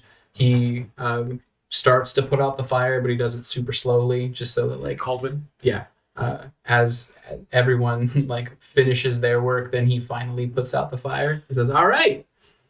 Did anything come of Yeah, so you make the noise pretty well, based on kind of what you heard. I mean, chippering noises, many birds can have it. So it's definitely not a woodpecker because woodpeckers are diurnal, so they don't come out at night unless it was real early in the morning. No, this was just after sunset. No, it can't be a woodpecker. Might be a squirrel. They have a tendency to bang on stuff sometimes with nuts and whatnot. Raccoons are a possibility. Would have been Possums. Possums make a real loud click sometimes when it's around rutting season. I put all of this up on my phone. Next time you do it, I'm gonna make a poll. Well, no, just in case the poll went right. That's what I'm saying. Yeah, I didn't share it. it was pretty far away, if I'm gauging it properly. So whatever it was must have been loud then. So maybe we're dealing with some northern possums. So nobody lives up here, right? No, not that we know of. Because there's some kind of sonic traps that can make sounds like that sometimes too. Ironically, to keep woodpeckers away. And I will help tear down my and Buck's tent. I will not touch Caldwin's tent, and I will help Nafis and Braden with theirs. Caldwell's tent is fine. I know. I'm not gonna, him being lazy, I'm not gonna help with him. So he very obviously doesn't help and eats 2 servings of breakfast. So as we're walking, I'm going to pull him aside. It's like, next time you eat double the amount of anybody else, you and me are going to have a problem. You understand, Bravo? Oh, you're not pleasant. Not at all. He kind of looks down at your sidearm. Okay. Sure. Yeah, I'll eat 1 portion. Sure. Thank you. Mm-hmm. Tearing down the tent, Buck would have explained that it's always better to work smarter and not harder. So instead of pulling the spike out after it's been driven in with such force, you dig around it, and he's going to take his hands and just kind of dig around. And that way the spike just pulls out. As soon as he explains it and starts doing that, I move over to the Mansplain the art. As everyone cleans up, You got this. starts going. Nafis pulls out his compass again, gets its bearing, and starts going. Around a few hours into the day, so you've walked maybe at this point, based on like the difficulty of the terrain, you're probably like 5 or 6 miles into it. Nafis kind of stops again, and he stops everybody. And this time, he doesn't look ready. He kind of puts the shotgun back around his shoulder and leans down. And he says, "We have a dead critter here. Anyone want to come check this out?" I'll go look. I'll look too. Who's looking first? Just raise your hand. Sure. Cool. Okay. I haven't made a pull in a while. You want me to do it? No, it's okay. I'm donkey hoary. You should stand up. That's what I'm going to say. I know that's what I was feeling better standing up. I saw a wiggly one early. Oh, it's right here. If it's been a couple hours at this point, Caldwin and Braden would have gotten a thorough explanation from Buck about how the Honda ATC was the best 3-wheel motorcycle that's ever Possible been to shoot made. another player? Just need to keep making that. It's a damn shame they stopped making them because mechanically it was Nafis, so sound. looking at the body here. Yeah. What you see is a larger rabbit. Pretty big, pretty hefty. It's probably maybe 20 pounds or so. So like a pretty good size. It is on its back, and it looks like it is cut open from its chest all the way down. And there are wounds inside of it. As you kind of get closer with your pole and kind of take a stick and look inside, it looks like most of the internals are there, except for it's missing the heart and the liver. This is not normal. We should turn back. We should turn back. Mm-mm-mm-mm. I'll look back at Caldwin and beckon him over to take a look at it. Yeah. This is a different hunting pattern that I've seen in predators that I... He kind of does the same. He like takes the stick from you and looks at it. He's like, yeah, that looks like that could be a new species. I mean, I haven't heard of anything that is as surgical as this. Yeah. What are you guys talking about? This is black magic. That's what that is. Some crazy ass yokel has a lean-to somewhere out here trying to scare you in the middle of the night by hitting a branch against a tree, and he's removing the hearts and livers out of things so he can do his spells on people. That's what that is. Or he's tapping things to scare us and removing hearts and livers to scare us. I mean, So we agree that it's not some new species that's systematically removing organs from animals. Not necessarily. I personally prefer to make decisions based on evidence. if there's a liver surgeon around here, I could probably use a new one. So You and I both. Braden, I'm starting to like you more. It is strange that it is Not placed bad. here in our path. Oh wait, this isn't really a path. We're just kind of making our way. It is like it has the makings of a game trail, so you know that bigger animals use this direction more so than not. So like the bushes are more towards the side. It's a path where you can kind of go around trees easier. So it is relatively path-like. So it does make sense that it would be here, and it's not just kind of left for you. But it okay, so it looks like it died there. It looks like it was killed here. Yeah. Can I dig a hole, throw it in it, and then take some of my salt and throw it over it, Sure. and then bury it? Like real suspicious. I just kneel beside it like peace be with you, rabbit. Would you like to say something? No, thank I you. mean, he's a victim of some kind of witch voodoo. I think that Something terrible. stuff doesn't exist, buddy. All right. if we come across any other strangely, we'll say for the time being, predated creatures, and perhaps see if we can find some leftover teeth, claw marks. Better to be able to identify what we're working with, right? Evidence, like you said. God, I feel like a pig in shit, Buck. There you go. I like it. Are you gonna touch his nipples? What? I don't think we have that level of friendship. Oh, if he had done that, your panties would have stayed out. My panties never left, boy. I think we should probably get a move on. Agreed. At this point. Agreed. As he kind of shoulders his shotgun again and moves forward. I would just like to point out if I could find my own way back, I would leave. But... As you continue to walk another maybe 20, 25 miles a day, you're able to actually reach the more like 3/4 way point. It's as you walk through, it's again just kind of tree cover after tree cover, thick, dense forest. As you get past one particular section of the tree, you actually see the environment around you open up. And in front of you is kind of a small, flat glade with a pretty large pool of water. And as you kind of leave this tree cover, you see the reflection of the mountains and the trees in the actual water itself, and actually a beautiful sight. You get there as the sun is slowly setting, almost complete darkness. This is the river that Nafis was talking about. So you're almost there. There's a river? Mhm. Is it Or a cold? lake. Yeah. Is it super cold? Yeah, if you kind of dip your hand or your foot in, it's relatively cold. It's probably around 45 degrees or so. Maybe get colder once night fully settles in. But it's night. So. Yeah.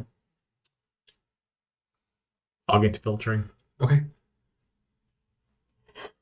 You have a filtering system with a pump that you're able to just kind of put the pump into the water, and it filters through into a small canteen If you want to be double sure that anything's in there, you can also boil the water as well to kind of kill any bacteria that's lingering.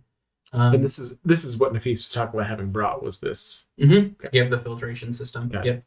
Yep. At this point, Nafis kind of goes towards the eastern end of the lake, and you see him kind of work through some stuff in the ground, and he actually pulls out a few packs, and he brings them back. And as you open them, they're the MREs that he was talking about. This is one of the caches that they laid out, and able to kind of feed everybody for the next few months or so.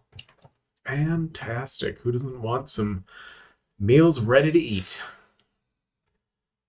At this point, you guys settle in for the night, making dinner, which is kind of the MREs that you're opening up and putting some water in, kind of mixing it around and making the makings of food. It kind of is food adjacent, but it does the work.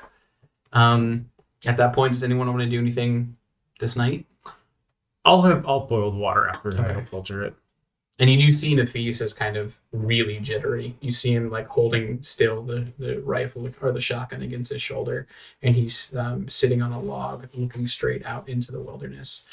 Jittery, like any kind of movement or any kind of noise, he's moving at. Hey, Nafis, we might have a new species on our hands. It's exciting times.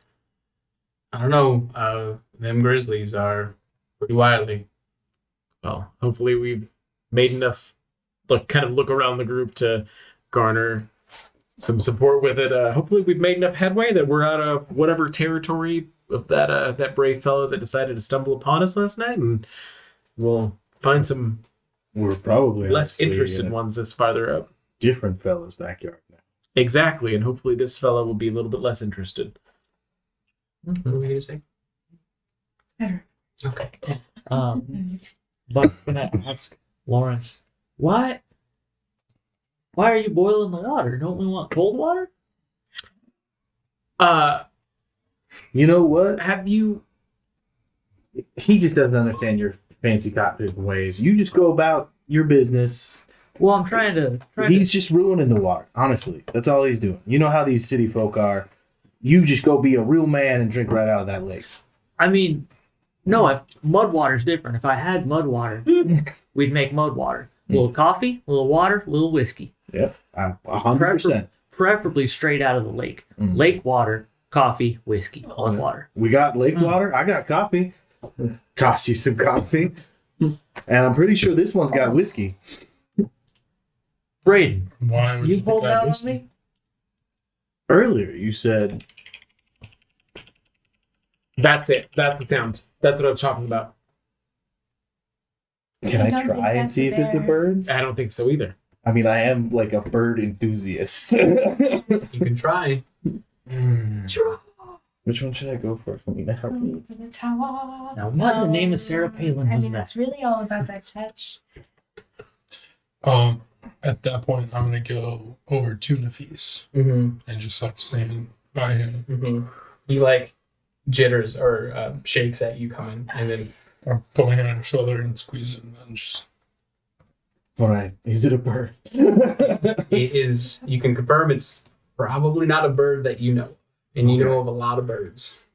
That ain't no fucking bird. Again, can't trust them grizzlies. Not a possum? It's definitely not. Well, can I say it's definitely not a possum? No. No possum I ever heard, but maybe. I set out one of my traps, I guess, like maybe 20 feet away. And Is this a full-on bear trap, like the jaws that like no, goes in? like a humane trap Okay. for not a bear, like whatever this small creature seems to be. So like a medium-sized trap that's like for possums or raccoons Okay. and stuff. That's a humane trap. So Okay. just like a little bit. I'm gonna look around camp and make sure there's no trash or food or anything out. Okay. And if there is, I want to like bury it or string it up, whichever I can. I really must insist that you don't want to take Or Dr. Wraith, I'm also happy to bunk with you. I have never had so many propositions before. I will think about both of your quests and I just walk away. I'll kind of like stop you and be like, if not that, and then I'll unhook my gun. At least take this. Thank you. You also have the gun, Yeah. right? Sorry if you're making that secret. I will make notes in my notes about trying to like describe the sound, having heard it the third night, Okay. talking about the bear that we saw, talking about the heart and liver having been removed from the rabbit, and talking about Jack's advances on Dr. Wraith as well. I'm going to have all of it kind of noted, and this is the way that these things happen, blah, blah, blah. Advances. Yeah. As you all kind of like a little bit weirded out at this point, right? 'Cause seeing or hearing the noise 3 nights in a row, sit around the fire. The feast is still kind of not having dinner. He's still kind of looking out towards the forest, and he kind of starts into my my granddad had a story about a grizzly that that was following him, and I don't know about these noises, but I know that sometimes these grizzlies can be smarter than expected. He tracked my granddad for maybe 50 miles till they finally got him. And well, I don't know what this thing is, but I know that there's always a boss of the forest, and it's not ever us. So at this point, it might be that big grizzly we saw, it might be this noise, but just know there's always a boss of the forest. We're gonna be fine, buddy. What is Get it out of here. waiting It's for? alright. What would it be waiting for? I imagine for an easier kill. We've all been together pretty closely. So if we stay together, that could be helpful. Couldn't hurt. Buddy system.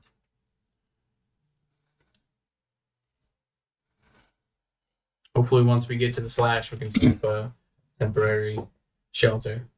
Keep them out. 2 miles a lot easier to patrol than all this space. Wanna split shifts again, bud? Yeah. You should get some rest. We can't have you two.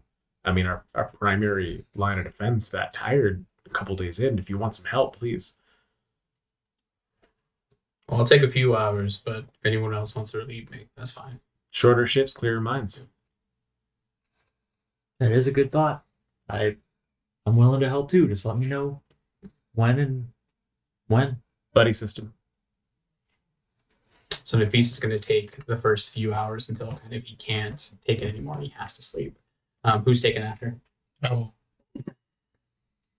I'll volunteer with you because I'm still of the mind that we should not be alone. When you lay, like when you're going to bed, I kind of go at the front of your tent and I give you the gun back and I go, I have protection. Thank you for your gesture. And Calden like comes up to your tent. Not in a million years.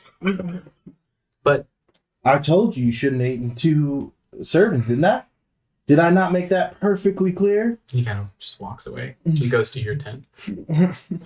Oh, do you have Isn't that spare room? Lawrence's tent? I thought that was just for the one. That was the one night. Yeah. Yeah, I say I'm not doing it every night. Oh, no, I thought Buck didn't have a tent. That was the point. And like Do you not have a tent? Is that I guess I didn't. In my head, Buck was like, "Oh, I'll sleep in someone else's tent. More room for like beer." Wow. And Lawrence just said somebody else is going to do the work. I will walk away. so? He'll come up to you in your tent and say, "Do you have any room in there for an extra?" I'm a little spread thin.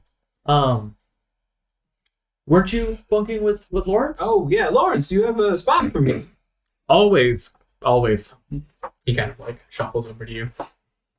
I'm going to be taking watch, so Oh be yeah, out for a bit. perfect. He goes When you in, take a watch, Lawrence. you hear Not snoring. Lawrence. I'm sorry. Caldwell. Caldwin. Caldwin. You hear I'd say Caldwell. When you take a watch, Caldwell. you hear snoring right away. Nah. Is it too cold to be outside of a tent at night, or no? At this point, as long as you have a like good enough rated sleeping bag, if you have like a below freezing, below zero sleeping bag, then you should be fine. The whole tent is below zero.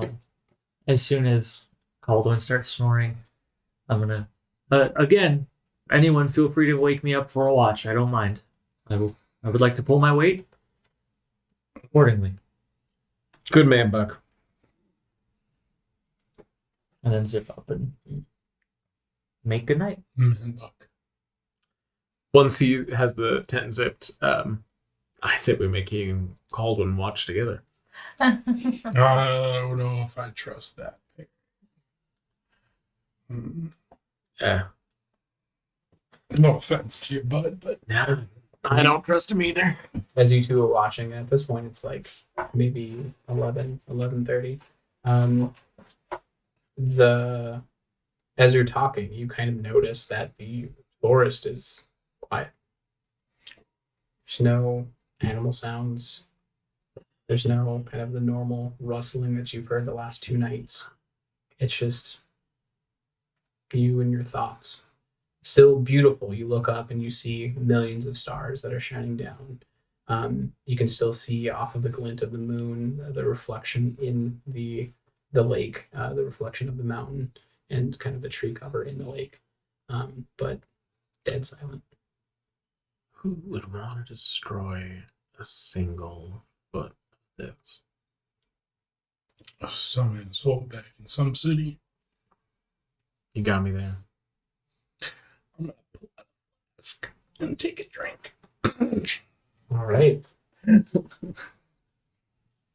you trying to hide it, or? Yeah, but not well.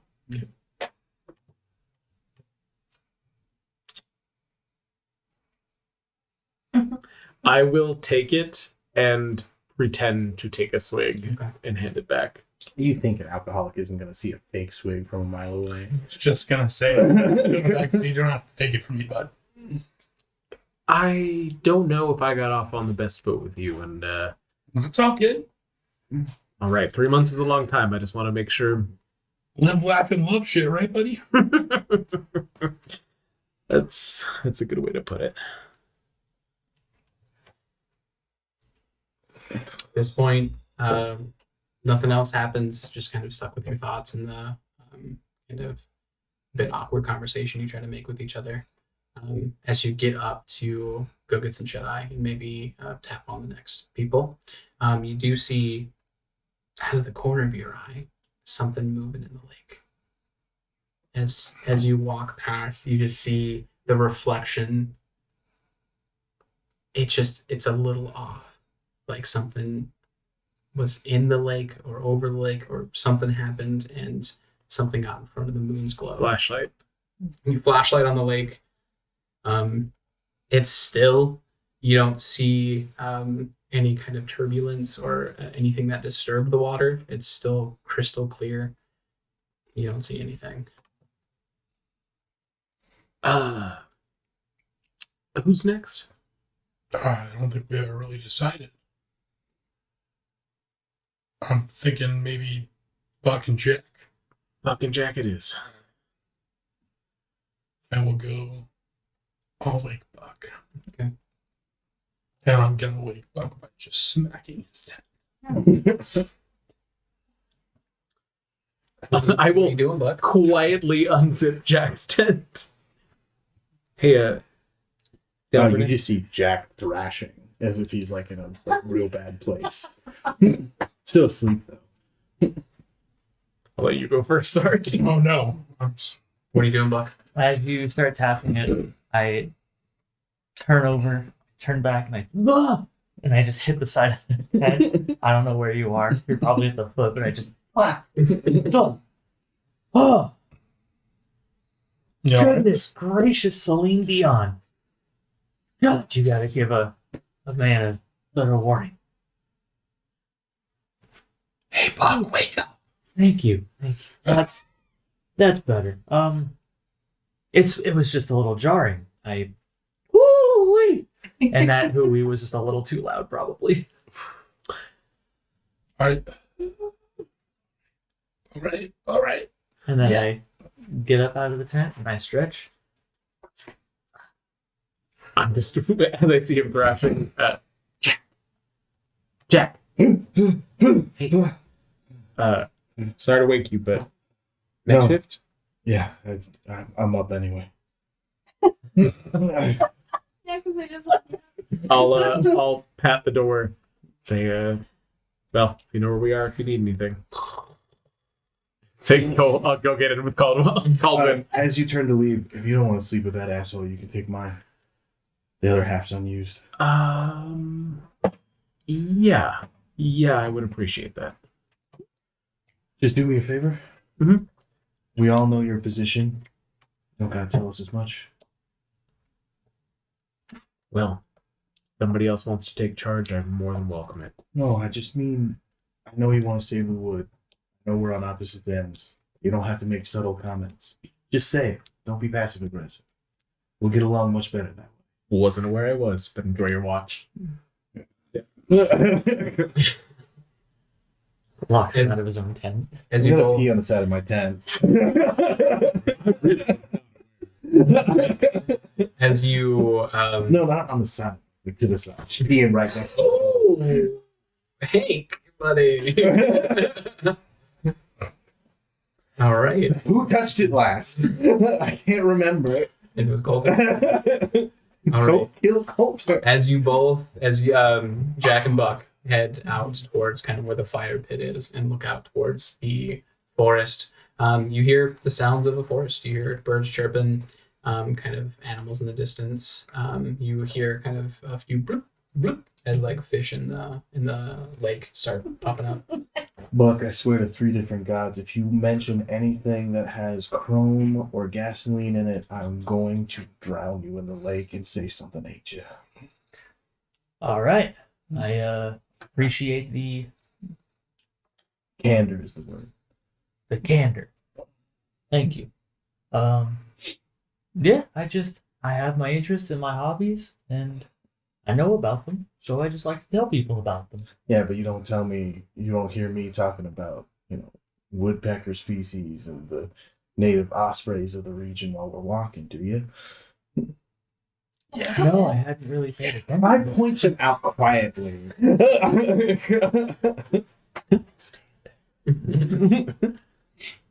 I hadn't really paid attention. Also, you should try and cut it out with this hooey good old boy shit. I'm not picking up what you're putting down. I'm saying it does nobody no good for you to prove how manly you are at all times. I'm really not smelling what you're stepping in. In that case, just scrape it off my boot and we'll move on. All right. And I just punch you on the shoulder. How long do you wait to say this? Huh? Like, how long do you wait to say that stuff? Like, after you've settled in? Like, is it like a couple minutes? No. I'm setting the tone of the night immediately. I'm just curious if, like, we would hear that as we're... I mean, I never talk loud, so. I don't mind if you hear it, but I'm just saying, No, I yeah. never speak loudly, so. You might hear Buck's side of it. You probably do if you're not asleep immediately. As you continue your watch, nothing else really happens. You see the sunrise over the mountain, glistening off of the lake, and yeah, nothing too crazy. As everyone, the feast kind of gets up again. He pops out. It looks like he slept right next to the shotgun, and he pops out the same stance that he had. He kind of looks around the forest for a good 10-15 minutes, and then he kind of holsters it, muzzle up, and then he starts breaking down the tent. I don't spook him any more than he already is, but it was really still last night. Yeah, it was. Okay. Did you use the sound again? No. Oh, I go check my trap. Wait, what time is that? I'm sorry. Is it the next day? Yeah, it's next day. We Oh. did, right? It's morning. You know, you didn't hear the sound that night. No. Other than what you all heard collectively. Yeah. You go and check your trap, and there's nothing there. The food is still there. It's morning. Yes. I need to wake up. And we've just been hiking for a couple of days, so I am stripping down and jumping in the lake. All right. Ooh, me too. Good call. I'm gonna do the same thing. Okay. While she is undressing, I stare at you threateningly. I acknowledge your stare and then turn away and then purposely cover. But then I get stripped down too. But I don't run and jump in anything. I just very near the shoreline, wash myself. Oh, I seeing the first person do it, Buck hauls ass and dives it. Not dives, cannonballs it. Let's be real. Literally all that. I do not. Oh man. You don't at all? Wait, just Bravo? Bravo, he rolls up his pants and he kind of like puts his feet in the water. Bravo! Water moccasin! What? It's a snake. It's right underneath you. We're a little bit north, aren't we? You think I'm afraid of snakes? I mean, you seem like the type. Oh, Pull a rock and like throw it at his feet. It's true when you're actually dealing with something sizable, anaconda, a lot easier to see. Huh? If we're too far north for water moccasins, we're definitely too far north for anaconda. Oh, I'm just saying we're used to dealing with something a lot bigger than what's happening up here. Is this the talk about just- compensation? Oh. I just shout, think it camp might buddies. And I go, oh, okay, yeah. No, you're great for you, good for you. I haven't seen either of them yet, but you two seem happy. So, I was just trying to say that they're more dangerous when you can't pick them out easily. I think that we need to move on. We need to get to the slash as quickly as possible. Agreed. So if you could all get your clothes on, please, and we'll make our way. the feast.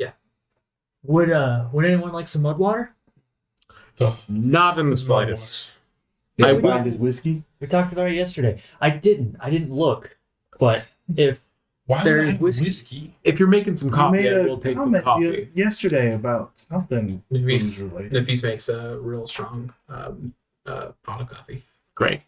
perfect. Appreciate it. I Thank you. go to Buck and Right. Wraith. Why would we do that? We got to get a walk, right? I don't know why we would need to do that. So you are implicitly giving me permission to do this. I am not giving you permission. Sorry, Buck. She said no. Are you sure? I Doc, think it's you all in need good his fun. permission over my permission. What? Because She- it's his body that would be going in the water. I think she's we're just forfeiting. making it faff. I think she's forfeiting. What's Responsibility. that's yeah. But she's the boss. She said no.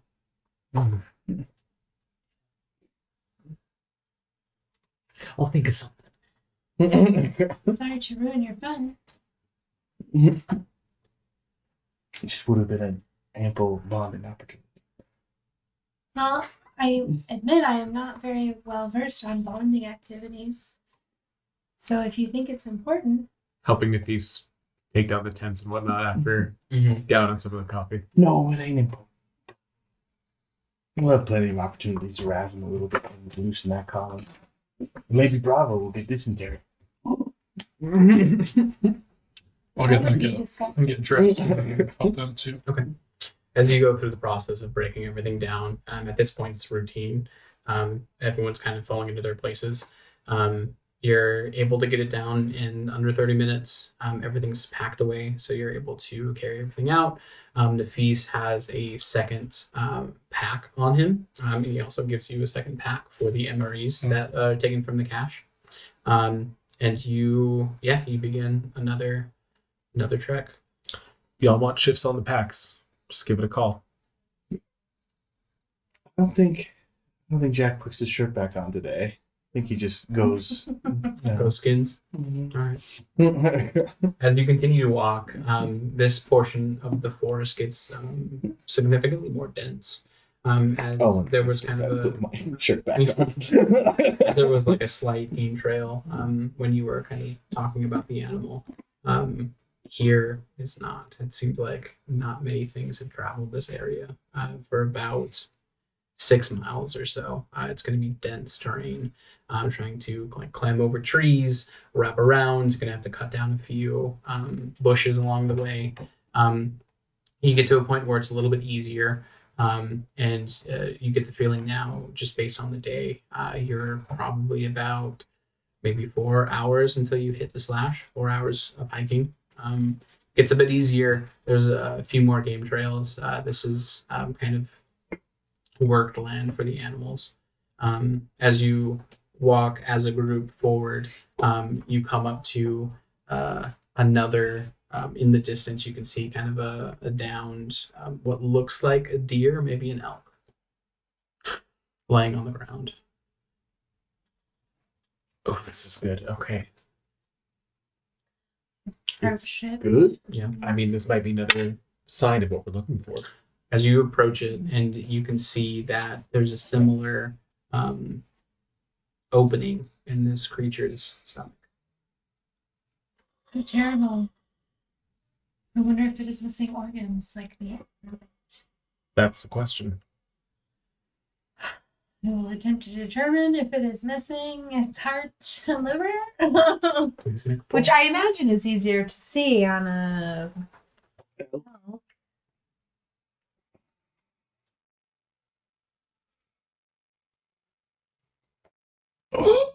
easy. Nice. Scary. Okay. No. Okay. Yep. You see that it is a larger buck. It's 8-point elk. It's as you kind of check it over and you move one of its legs out of the way, you do see that it's a similar deep gash towards the middle of the animal, and you see that a few of the ribs are broken in, and from what you can tell, at least the heart is missing. Are we looking at Doc? Can I tell how long ago this occurred? With that pull, it was probably maybe less than a day. It was killed and it was killed here. Mhm. It was killed less than a day ago here again. It does appear to be missing its heart at least. What a Well, beautiful creature. we You are and- stumbling into something's backyard. You and I both know this was not a bear. It doesn't look like anything you're used to.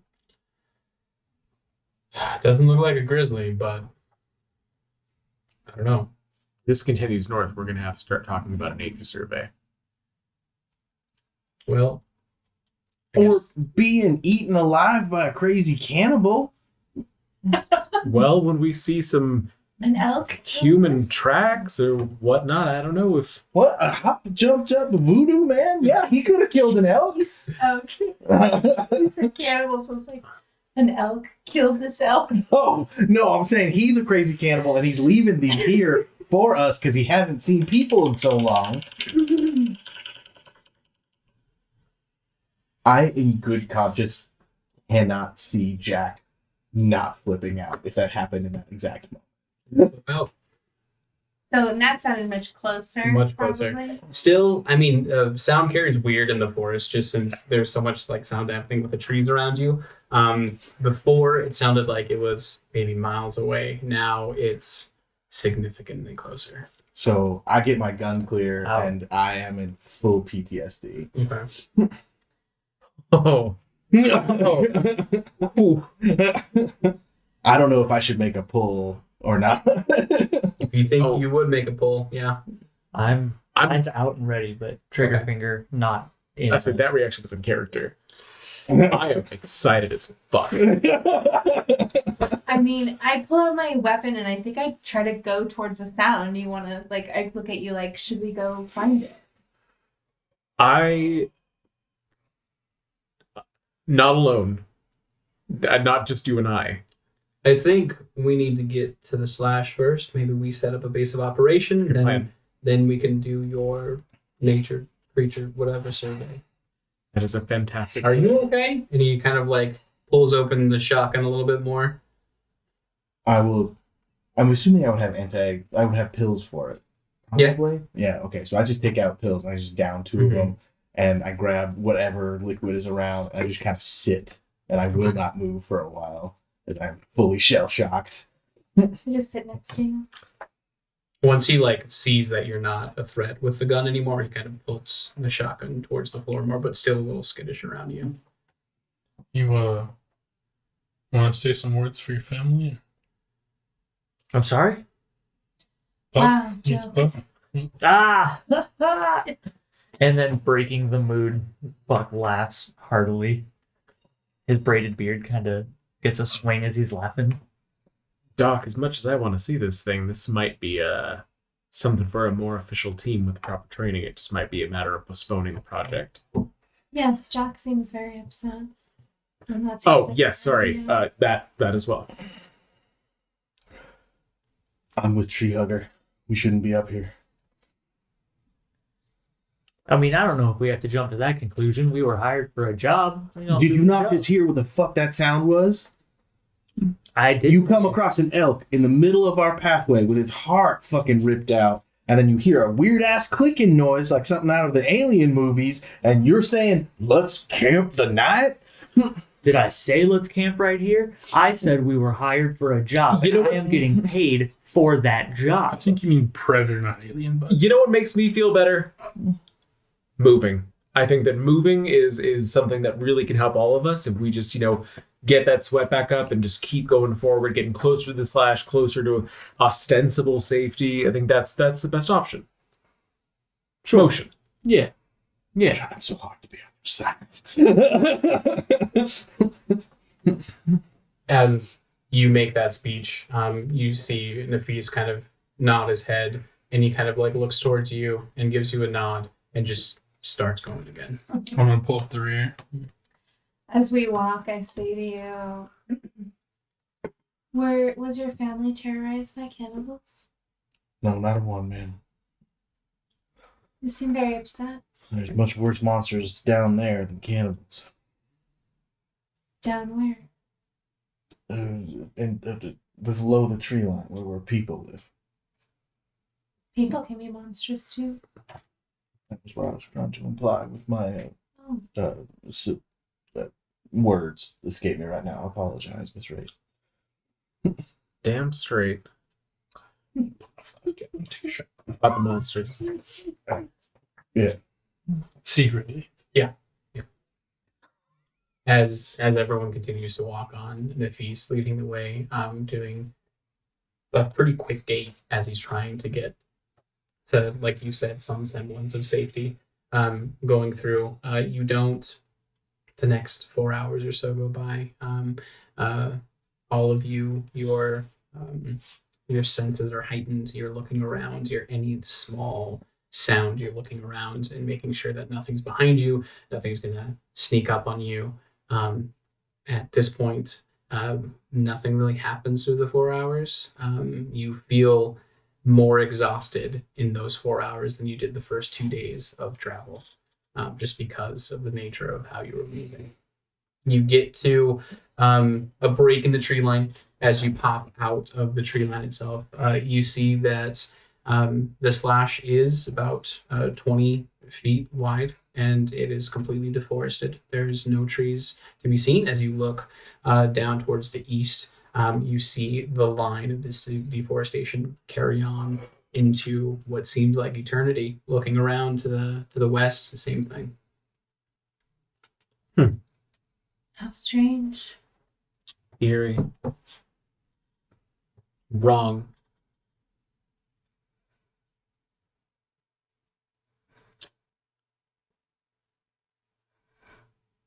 Well, We made it. We did. Cheers. Cheers, indeed. You move closer to the west, which is Nafis was a little off on his calculation, so he popped you out towards the east. So as you kind of move down just the slash and feeling a lot more comfortable now that you're not surrounded by trees that close. Even though it's just 20 feet, it still feels like a bit of comfort, a bit of safety. As you walk down this aisle of trees for another maybe hour or so, you get to a stop in the road where you see this aisle ends, and there's trees popping up right in front of you. A few of them pretty thick, dense vegetation, and you get the feeling that this is the area that's in question. Got wood? Oh, we do. I personally, I mean, Caldwin, of course, I would welcome your input, Doctor. If we're dealing with a species that has either it's something that is discovered and has an extreme method of predation, or something that has not been discovered entirely, I think it's something that we need to report in so we can have further notice of what's going forward. And if he said you're Caldwin kind of like he speaks up for the first time in a while. He doesn't seem fazed by any of this. He kind of says, I think we need to first maybe survey the area and see if maybe this predator is making camp in this area. Maybe that would strengthen a case for potentially something else coming out. discussion, yes. Yeah. Well, I can make a pass through to begin. Doc, if you don't mind, while you're making your pass, start taking note of which trees are going to go first and let me know. I know you're eager to clear wood. I'll do my best.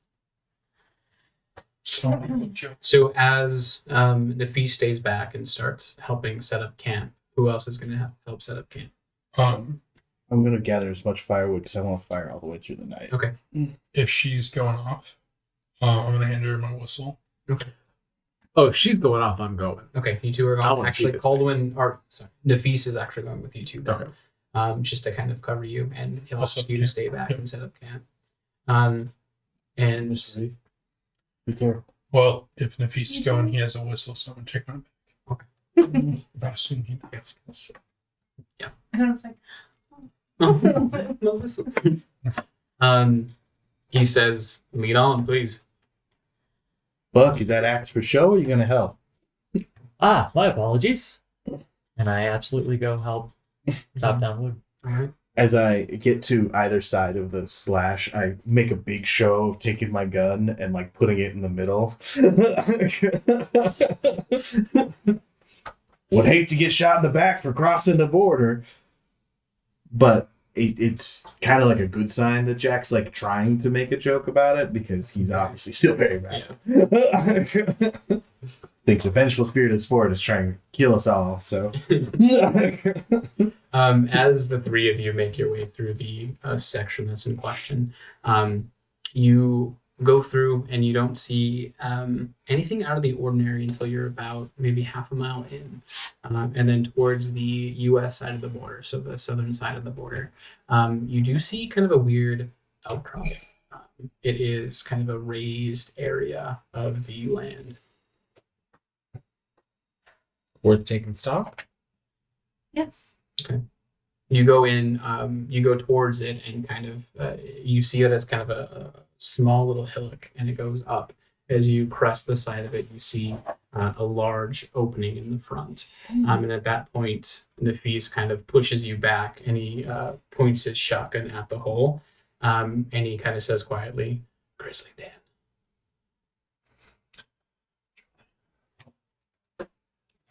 It is very close to us. He like slowly steps back and pulls out a flashlight as he's still aiming it and clicks it. Pretty powerful flashlight use, so you can see down. You don't see any movement in the den itself. Incredibly dark. You see as it goes deeper down, there you see roots from the trees on top of the den kind of dangling off a pretty wide opening. It would easily fit the bear that you were talking about before, with some room to spare. Is it safe to camp this close to a den? I, in fact, don't want the Slash to go through this area because of his home. It might be a good idea to pull back maybe a mile or so, but it doesn't look like it's here yet, so Fair. back away. All right. We should probably stop the others before they get too far into building it then. Yeah, I've been only marking like trees that are like already dead or Just to like clear out. Yeah. look sick. So like to give them some stuff to do, but like we don't have like a set plan yet Okay. on this. Yeah, so you make your way back pretty easily. It's pretty easy once you get to the Slash because then it's just a straight shot, either east or west. So As we're walking back, I will quietly, as we're I don't mean to be presumptuous in any way, but I have to say consulting is a great line of work. You make a lot of money, you deal with a lot less people, you get to be outside a lot. Even less people? This is a big crew. That does appeal to me. Just something to think about. Yeah, I'm not sure why I'm where I am. I'm not sure it's what I want. We'll consider this. We're just trying to do the right thing.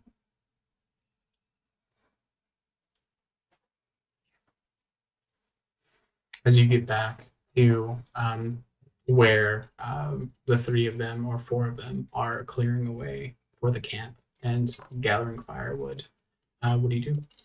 As soon as I see Doctor right there, go, "You all right?" Yes, we have located a bear den.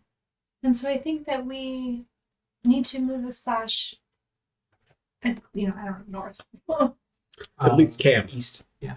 You'd go east on the slash stuff. Yeah, we don't want to be too close to Just them. the line of the slash, I mean.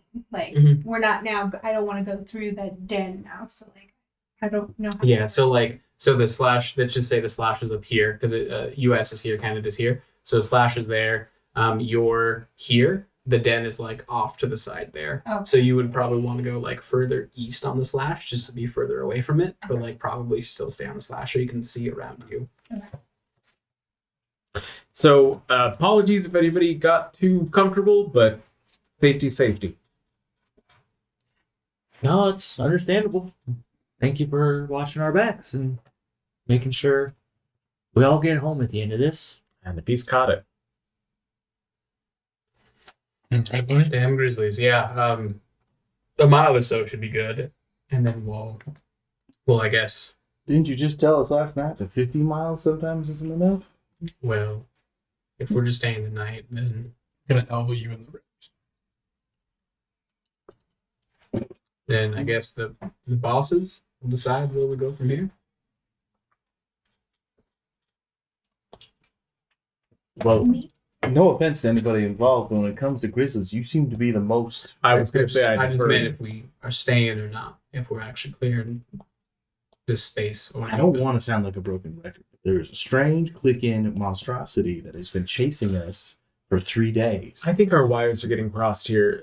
I think more so the question is just if we're staying the night and it's getting late, we need to be making camp. So a mile down the road is what we do. And perhaps in the morning we can have a further discussion as far as what is and isn't getting cleared. The good doctor marked some trees on the way here. And beyond what's already been marked, I think that we have to have a further discussion and further knowledge about what is in the area to make a decision about moving forward. So which way? East? east, yeah. So you make your way east about a mile. It's, at this point, cake. No. This mile with no trees or bushes in your way, easy. So you make your way down. You start setting up camp. Can we even drag some of the firewood, maybe? Mhm. Yeah. Okay. Yeah, that'd be easy enough. The beast kind of still has his eyes towards the west, towards kind of the tree cover and where, just the direction of where the den was. After you set up camp, make your tents for the night. Probably make them in like a circular pattern. Anything you guys are doing? Nafis is going to take the first watch. Sure as hell ain't sleeping at night. I mean, I'm continually noting everything that I can to make the best case. Yeah. I'm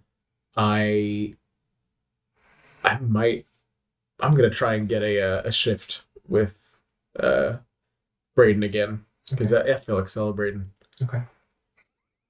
I don't know. I'll take second watch again. Okay, so you can take second watch. Are you guys doing third watch? I was actually going to ask, can I do like a... Yeah, and I can help if you want to take over. Well, I was going to say, is there any chance we could set up like a deer stand? Like make one? That'd be pretty tough. It's already getting to be dark. So if you wanted to stay an additional day, you could have it maybe for tomorrow if you work all day on it. But at this point, no. Looking forward to. Yeah. Do you want to take Right. first watch with Nafis? Yeah. Okay. As you kind of settled in, you hear the sounds of the forest. You there's nothing too outwardly odd about the situation, other than kind of a looming fear or looming knowledge there's something out there because you've seen the den. You know there's probably a massive bear, grizzly somewhere watching from the tree line. Maybe could be behind you. You don't know. But Nafis stays there in perfect silence, just kind of scanning the trees with the shotgun still at his shoulder. Did you have a bad experience with a bear? Yeah. When I was younger, it one took my dad from me. Oh, I'm sorry. That's the story you told earlier. I'm so sorry. Okay. I'm sorry about your father. Let's say that. It's okay.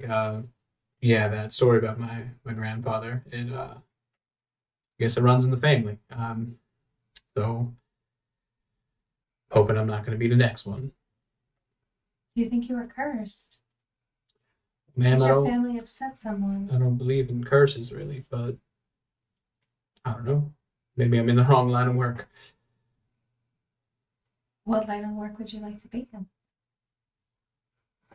It's a great question. You know, I really like making stuff. There are a lot of jobs that don't involve bears. Yeah. I do love the outdoors though. That's nice. What made you take this job? Well, really, I loved hiking and I love the outdoors. I took an internship at one of the state parks and it seemed like a fun gig. Hmm. What made you become a tree doctor, you said? Yes, I do like people. Oh, yeah. So I thought maybe this would involve a lot of trees. But it's been a lot of people still. I'm getting better. Nobody's told me I'm odd yet. That's a step in the right direction, I suppose. Yes.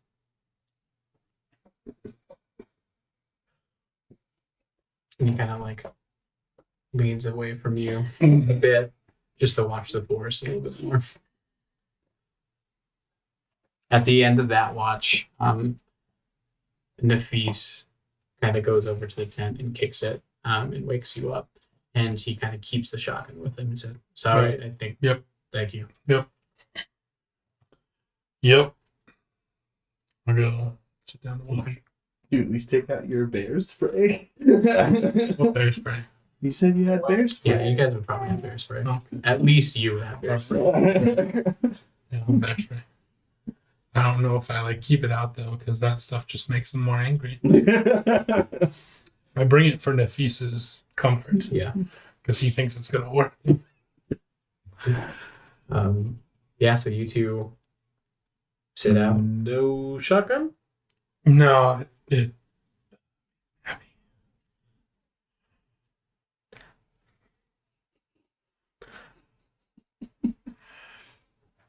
I have complete faith in you. I would feel more comfortable with some firearm.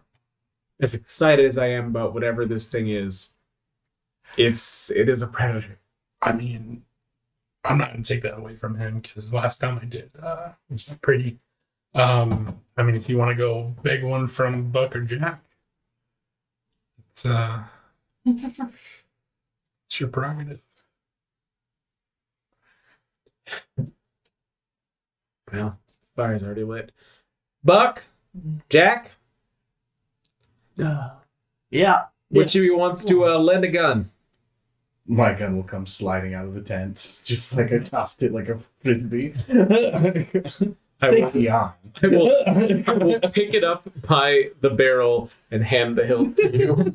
I like That's the worst way to pick In its Safety. holster still. Don't do that. It's still in its holster.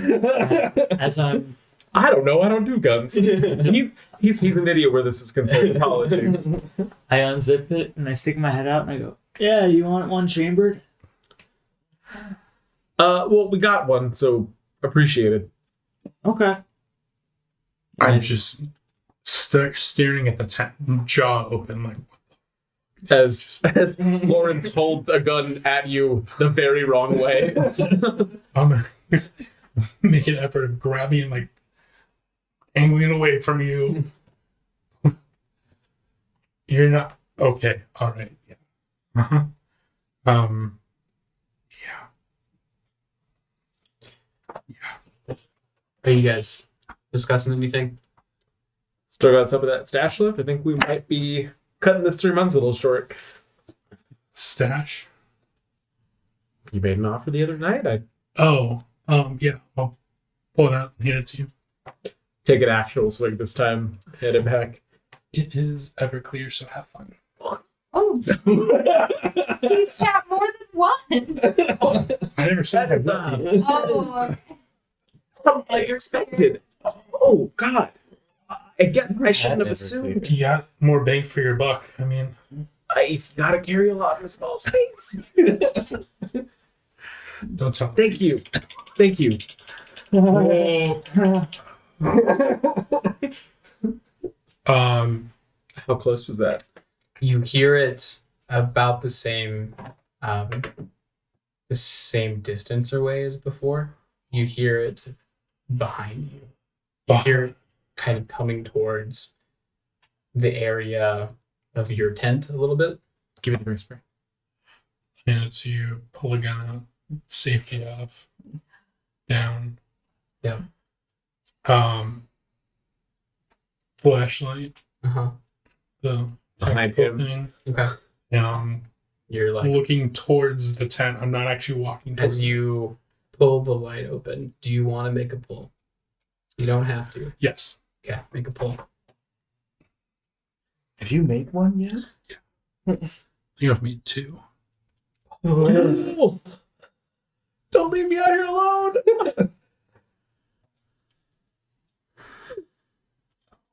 Helena's right. Standing helps. Sorry. yeah, I can't believe all of you all have been seated. I'm standing with you. I can't do it seated.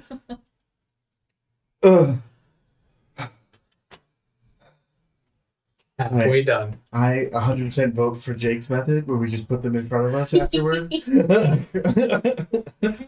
Still.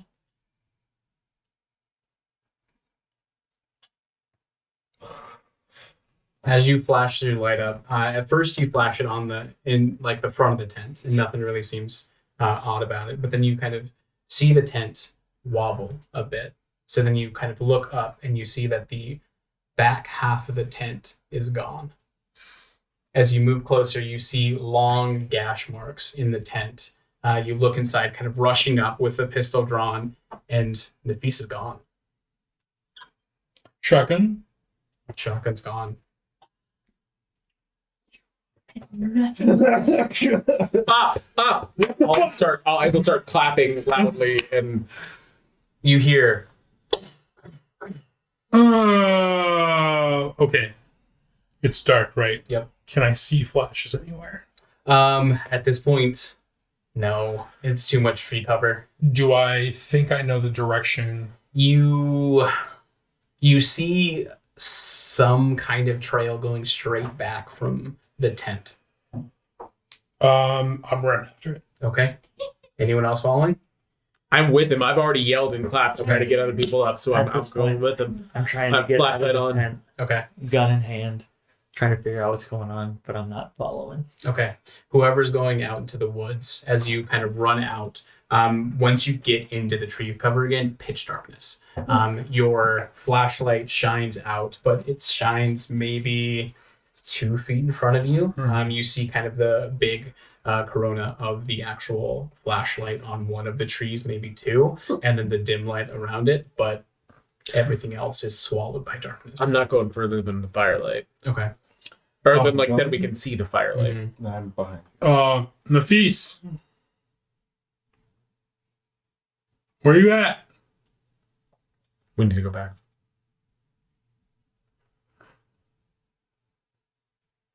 I have my axe. You hear commotion, maybe you can't even tell how long or how far, but it seems like maybe half a mile. You hear. We need to go back now. I'm running towards it. Okay. Anyone else following? Nope. Okay. I'm running. I'm going 3. back. Okay. You run towards it, dead sprints straight ahead to where you heard the actual sound itself. You get to a point where you smell the coppery smell of blood, and you almost trip over some hulking figure in front of you. As you point the flashlight down, you see a massive bear laying on its back, cut, belly open, and you see ribs broken in to where the heart is. What the fuck? Still think it's a fucking bear. Was Nafis the whole time? I don't think so.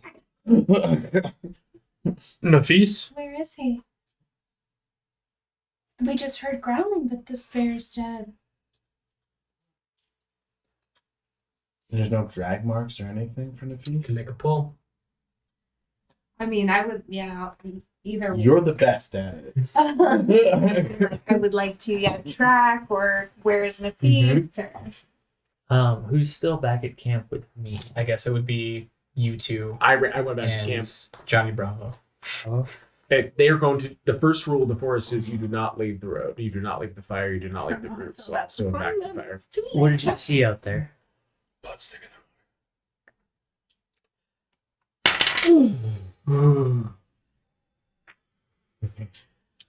Uh, That We one's didn't- also loose, by the way. we didn't. Can We I didn't- fix it? Can I fix anything or I mean, you drive, but I wouldn't. okay? Yeah. I can't even really see. Yeah. We Which one's loose didn't see specifically anything, but there was a commotion and the sound of a grizzly deeper out in the woods, and they all took foot. You culture, but we need to know what happens to the drag marks. As you look around, shining your flashlight just around the body itself, you see in front of it another similar but smaller indentation in the actual grass itself. So something was here. And then you saw that the branches and the bushes around the grizzly are broken down and pushed over. You see along the tree, there's giant scratches on the tree. Some you can tell definitely are from a bear, some are not. And then you do see what looks like a drag mark from that indentation. You see a small drag mark, and then nothing. You wouldn't know that. Yeah, that's all you can get. Maybe it's in the trees? It does seem strange that something could fell a bear but move so nimbly through these trees. Weren't you keeping watch? Didn't you hear a tent being sawed in half? No. Blowing a whistle. See if there's a response. Okay. You whistle? You whistle. You wait 5, 10 minutes. No response. No sign of the Are you thieves. whistling again? Oh, are you just doing it once or how many times? Probably another one. Yeah. As you do that one, you hear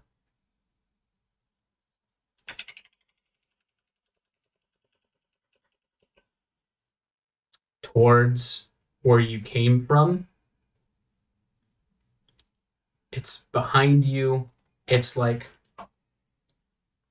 towards where you were originally. It's kind of towards where you first tried to make camp. I'm gonna run that way. Okay. Brayden, as much as I appreciate all these heroics, We gotta find the feast. Are you going with them? if she goes, I go. If you're continuing on and you're leading the pack, you need to make another pull.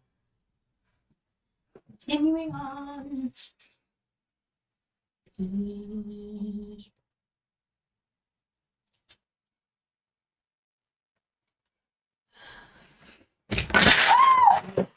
Sacrifice for him.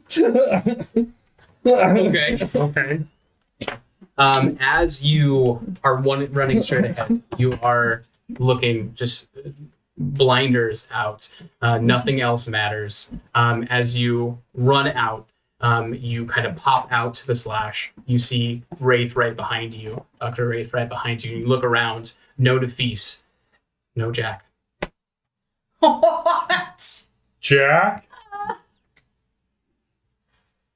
Okay, I start running back towards where he was last. At this point, let's We gotta pause rebuild this and rebuild tower. the tower. All right, welcome back. We have our first casualty of the night. Jack was That's following enough. them in the forest and is now missing. And to make it real life, Make it real life. We We really killed killed Rio. That was a joke to the FBI agents on our tablets and phones. For legal purposes. He said legal. We would never kill him. Hopefully that wasn't up too long. There's the tower again.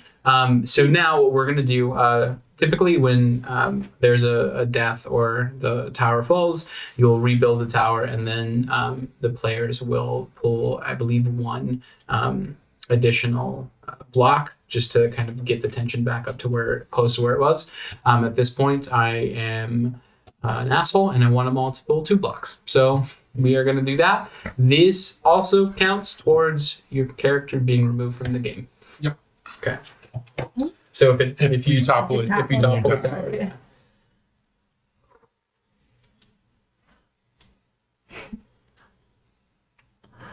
oh god, that was bad. I'm like already like, oh my god, I gotta knock it over on a freaking full tower one thing.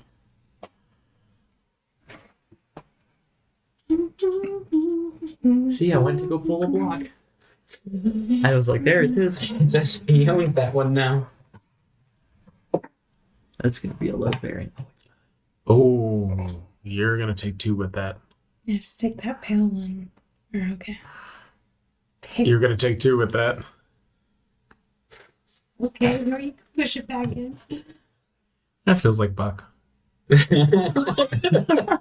Don't make me laugh. Just make it air.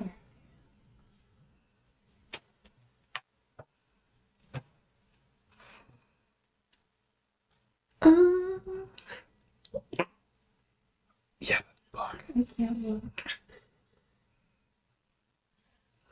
Stay the fuck in there, you block. Listen here, you son of a bitch. So bad. I know which one Alina's gonna pull next. Oh, wait. No, sorry. Oh yeah, I'm up. Psych. I'm chaos. I've been trying so hard. 2. I want to put it down. Not to make a reference. My name's Aw. Book. Not Yeah, I like the book. trying so hard. I got that one. Yeah, pussy wagon. I didn't get that reference, so just hearing Helena say pussy wagon was a little jarring.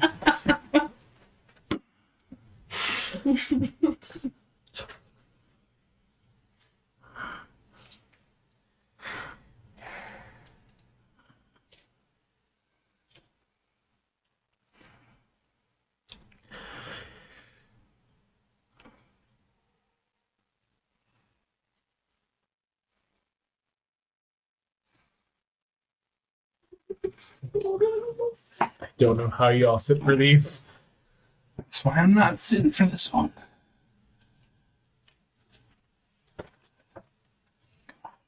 Come on, brah.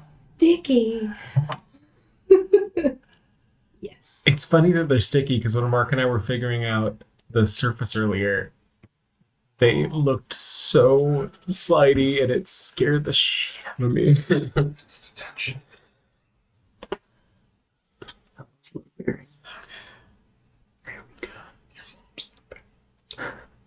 Sorry. So All these coloring too. Look over to him. The disrespect. While I'm pulling a Jenga tower. Or not Jenga. Generic block game. Only block tower game. Hooey! and there's so many Oh. wasted jokes. Oh, I just I may be good at pulling out, but Buck is not. Oh. get some little run around some weird robot. You don't know. You never been You don't told. know. You don't care. I know. You don't pay no child support. Mm. Mm. I'm funny. I'm sorry. I don't I'm know. lying. I don't think you did. No, we're in the right. There's. Oh God. Okay. That's a good one. It's good because like it's easy now, but then you're screwing yourself in the future. Yeah. Have the fun. All right. So back in it. As you two popped out of the forest into the slash, the similar portion of the slash, you're within maybe 50 feet of the deforested area that you were supposed to do. As you both pop out of the tree cover, there's no Jack behind you. What? Jack, wait. Where? I start calling his name. I run back in. Anyone mind telling me what the hell's happening? You're still at the camp with. Yeah, we're. You guys are where you originally were, so a mile away from. But so you could probably, like, if you're trying to pick it out, you could probably see movement sit down. since Yeah, there's I mean, no I'm going trees to there. be on heightened alert. Got my bear spray. Are we back towards the bear den? You are, yes, you're back towards the bear den. You ran back in the forest? Yeah, like I thought Jack was behind me and then he wasn't, so then I ran. How back far in. into the forest are you going? Oh my goodness. 20, 30 feet. Okay. For that amount, you're still kind of within shouting range, and you can still see the. I can't. Braden. You can still see Braden's flashlight in the slash. So at that point, you're still able to get back with no issue. You call his name, Jack, Jack, Jack. See if there's any movement in the trees or anything, and you don't hear anything. Ugh. It's fine because my parents can't remember my name. Between Jaden, Braden, and Caden, you know, it's kind of hard. I ran this way because I heard the noise. You heard the weird clicking noise from this direction. I want to look around the ground. Do I see tracks? Make a pull. Drax, you knew that was coming. I'm gonna find some tracks. Where the tracks at?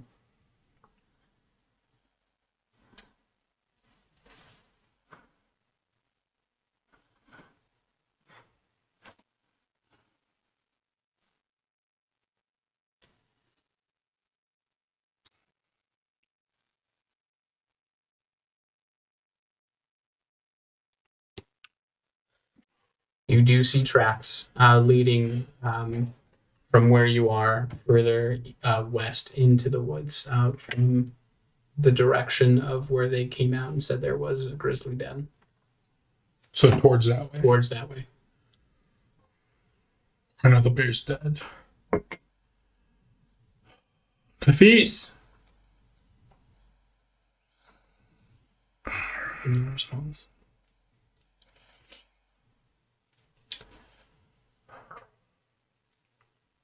Do I still see? All right, like I can kind of pick out. Right. You can pick out her flashlight. Yeah. I'm gonna head back towards. Jack. Okay. Jack. Okay. I don't want to, but Okay. You both meet up as Wraith is still calling out Jack's name, trying to get some kind of reply, and there's nothing. He was just here. He was just here. How could he be gone? something fucked up's going on. We gotta get back to camp. Okay. Buck's got another gun. More people we can.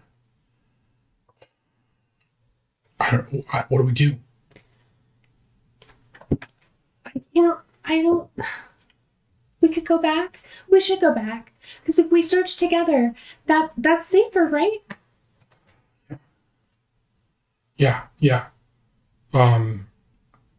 Do we know which way camp is, or can we? You can pop out back to the slash, and then just head east, and Okay. you're gonna meet camp eventually. Yeah. Okay. We'll do that. At this point, you two would see figures kind of with flashlights, going, glassing the different woods. Yeah.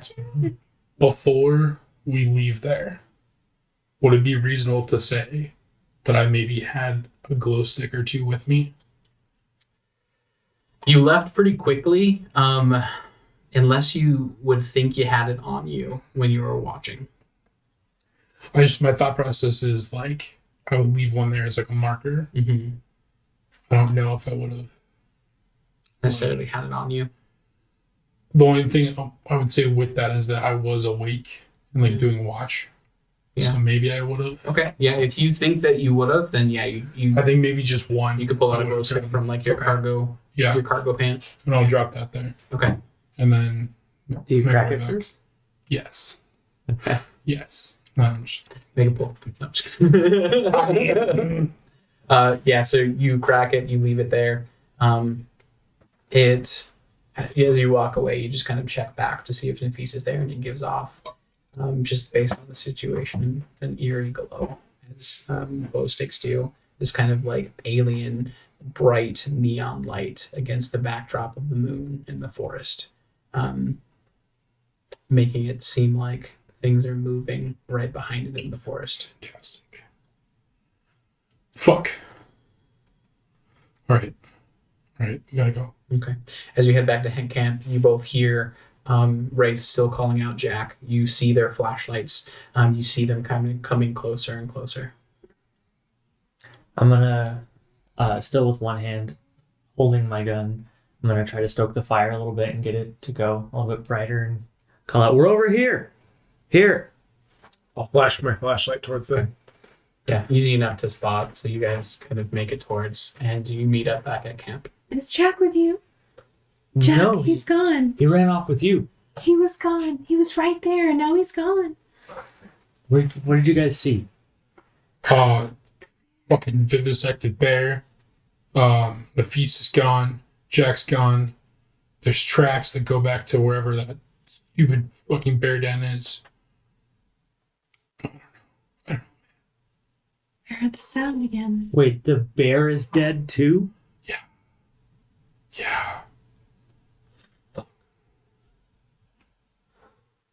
Like, What? dead barely, or like No, we found the others? vivisected, like split open, pieces missing. No sign of Nafis. What are you guys looking for out here? What is all the secret stuff you guys are talking about? What? We're not looking for anything. I thought we found a new species, so we're not out here looking A for species anything. that vivisects things? I've never heard of one, so it would be new. Or it's a crazy person like Jack said. What's Caldwell doing? Sleeping.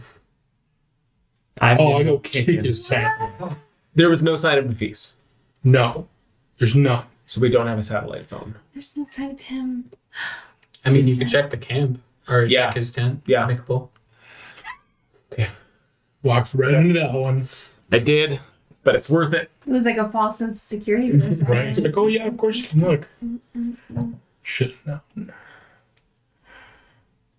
Should've known better to cheat a friend. Talk to Caldwell about that one. Okay. As you kind of rustle through, you kind of go into, just by force of habit, you unzip it and go into it, even though all of the backside of it is completely gone. As you look up, you see long strips that have been cut away by something long and sharp. As you check on the ground, you check kind of through his sleeping bag, you check inside of it, you check around his area, you look in his bag, and you finally pick up one of his boots, and you hear kind of jingling around, and you open it up, and there's the satellite phone. Thank fuck. I'm going to open it immediately. Okay. Boots or so.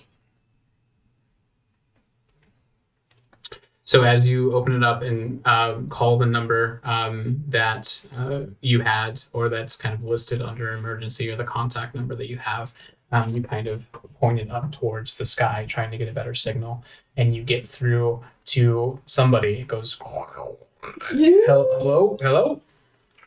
Hello, we've had an emergency on the Northern Montana / team. The what? Northern Montana / survey team. Oh, okay. What's the emergency?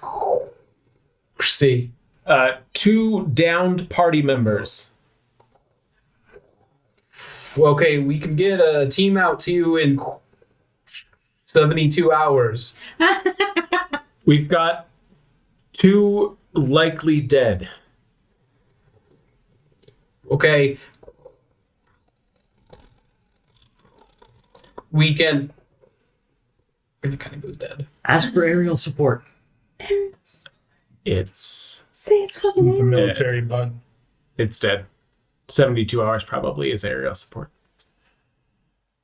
You did hear that if he said 48 to 72 hours, so that's about the right amount of time. We have to do a systematic search of this area. We started it yesterday, but we need to do a comprehensive all the way around. I don't think we do anything until morning. First light. We are at complete disadvantage right now. We need to do it at first light. We're not going to be any help to them while it's still dark out. Easy pickings for whatever the fuck is out there.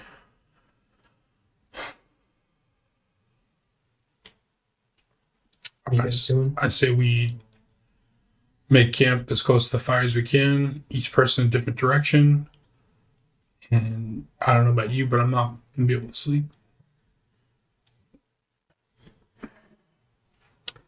As you all huddle together and closer to the fire, keeping the fire as bright as you can get it, while still conserving fuel. Just kind of shell shocked by the whole situation. Called,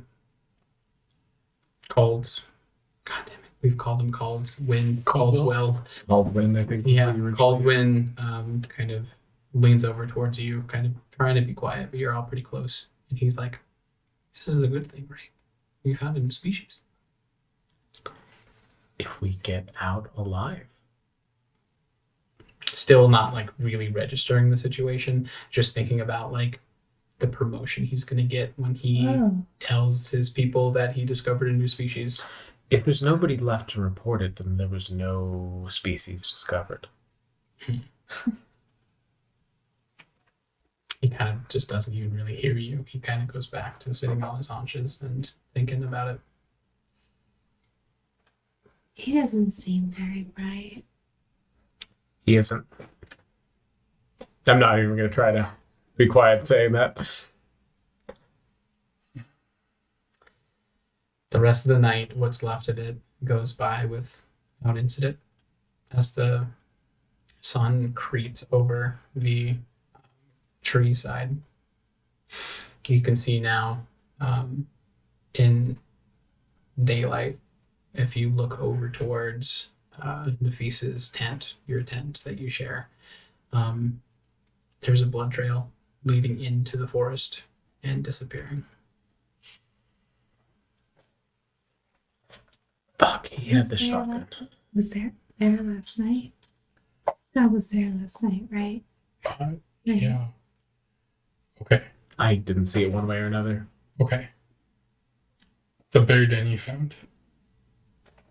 How big was it? It was big. It would have fit that large male that we may have sighted. What if we take the den and use that as our shelter? It didn't protect the bear. I think the bear wasn't in the shelter. The bear was maybe stalking us. Single entrance. Yeah, Single entrance to defend. yeah. If a shotgun wouldn't take down a bear, what makes us think it's going to take down something that could kill a bear? I'm not saying you're wrong, just asking questions. We I deal with that when we get to it. Okay. because I can't think about the alternative. Yeah. No. We have a course of action. We have 72 hours. That's what we got to work with. Okay. Pack up what we can. Mm-hmm. Fuck. I don't think we need to worry about cleaning up camp at this point.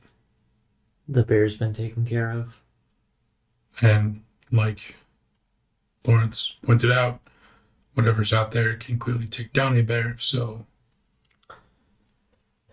I think bears are a worry right now. I think we should scout the den and see what we can even fit in there, and then we can move on from there. Caldwin, you should stay with the campsite and make sure nothing approaches it. Sure. If you think that's best. Hand him a whistle and pat him on the shoulder. He kind of like looks around. He kind of like is looking around the different tents just to see like what's in there as you guys are like walking away.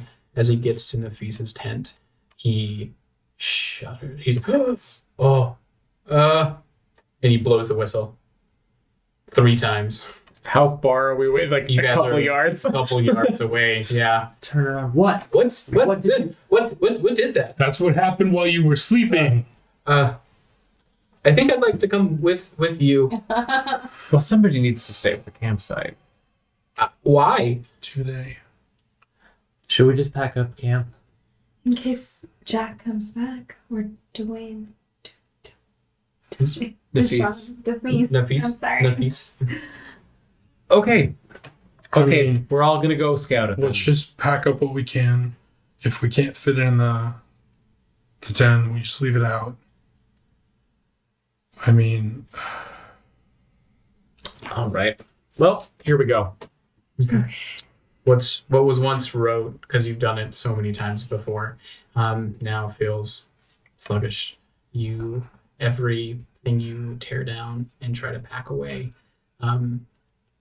you're feeling the situation get to you. It's taking longer and longer to put everything away. You don't even touch Nafis's tent. You stay far away from it because it just can't handle it. You're able to get everything packed away in a good enough way to be able to take it to the den, and you can begin walking towards it. Do you want to stay on the slash path, or do you want to go into the forest? I'm staying on the slash. Along Yeah. the slash. As we're walking, can I have my hatchet and just be like cutting down firewood for the night and collecting it as we're going? You can probably feather some sticks for kindling. Yeah. Yeah. As you make your way to, and at this point, a mile takes you maybe 20 minutes, 25 minutes to get there. You're walking pretty fast and pretty alert around. You're able to get back towards your glow stick, which you saw, or which you put down. And from there, you see the remnants of a trail that you saw last night, but you have a good feeling that it's somewhere in this direction. the den is? Mm-hmm. Okay. As you head towards the den, who's leading the way? I was there. I need you to make a roll. They've never seen it again.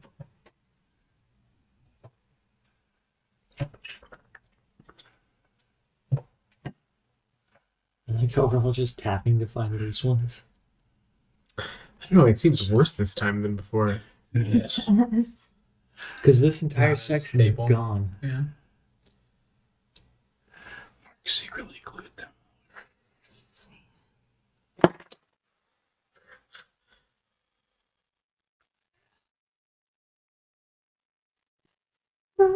You're able to make it with a few course corrections and changes. You're able to see the backside of the den, the kind of slope or little hillock in front of you. As you wrap around, you look in, still no movement. You still see kind of like the hanging vines or the hanging roots down.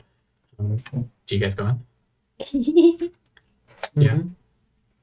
You're not going first. I'll go first with a gun.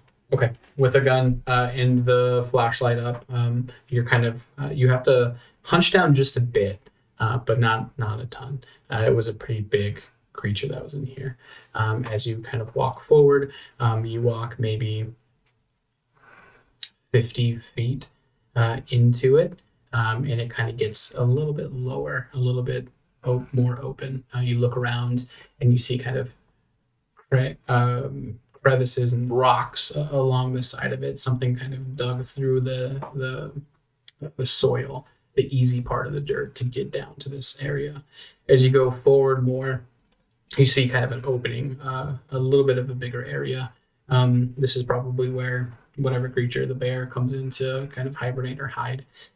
As you pull your flashlight over, you see a body. Yes, in the face. As you come closer, you see the face of Jack. You see that his chest and stomach are torn open. You see the ribs above his heart are broken in. Can I see everything in here? Like, or is there another passageway? As or you something? see this, you dart the flashlight around just to see if there's anything else that you're missing, anything else, any other creatures or anything here. And you come to another body. As you move closer, it looks like Nafis. No shotgun. You don't see a shotgun on him yet. As you turn him over, do you turn him over? Yeah. As you turn him over, you see that his shirt completely torn. You see that his vest, his bulletproof vest that he wears, is cracked open and torn open. And you see a bit of his skin laying open. But he... As he looks around, not knowing what's going on and seeing your face, and he's still in shock. He doesn't really know what's the situation's going on around him. It looks like he has an open wound that just barely stopped bleeding, but he's not dead. Doctor! I come in there, but I am not a medical doctor. So. I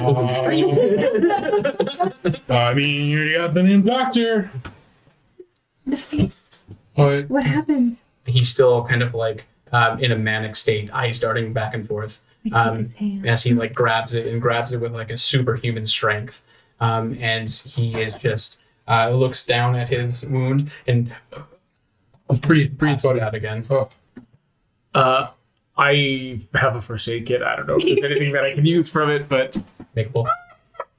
okay, dokie. Can I put a band-aid on it, Lawrence? Maybe I have something.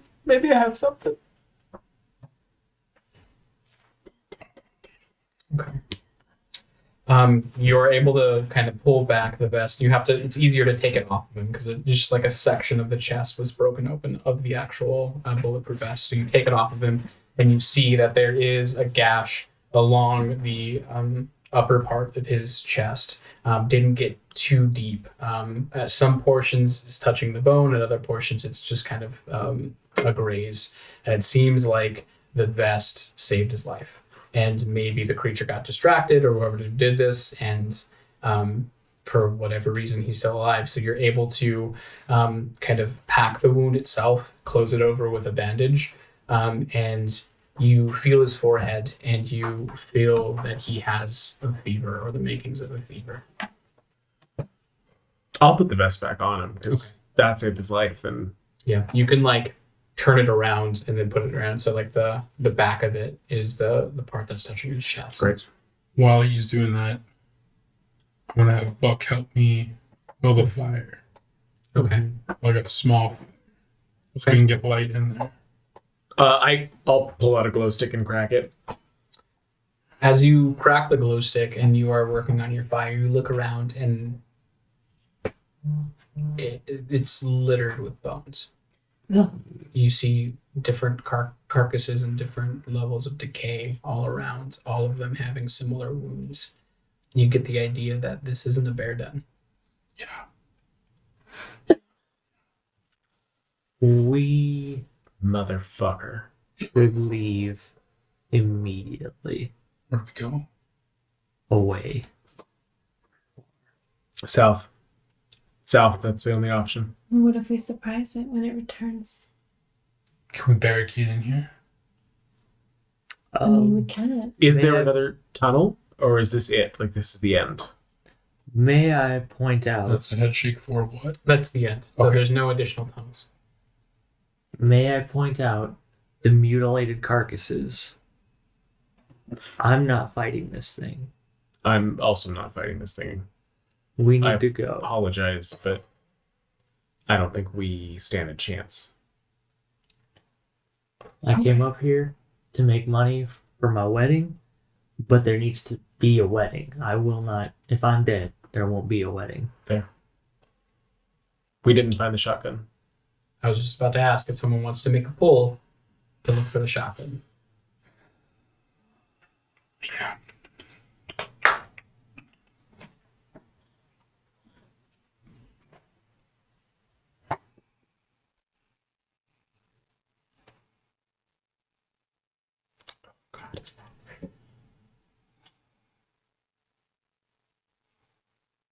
The commitment is outstanding.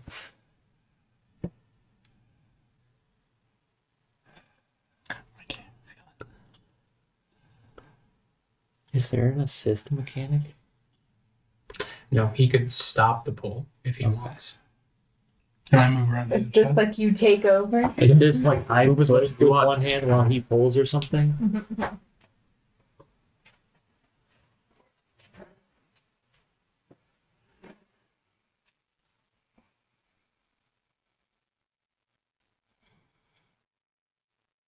That's shaking. I cast guidance. Bless.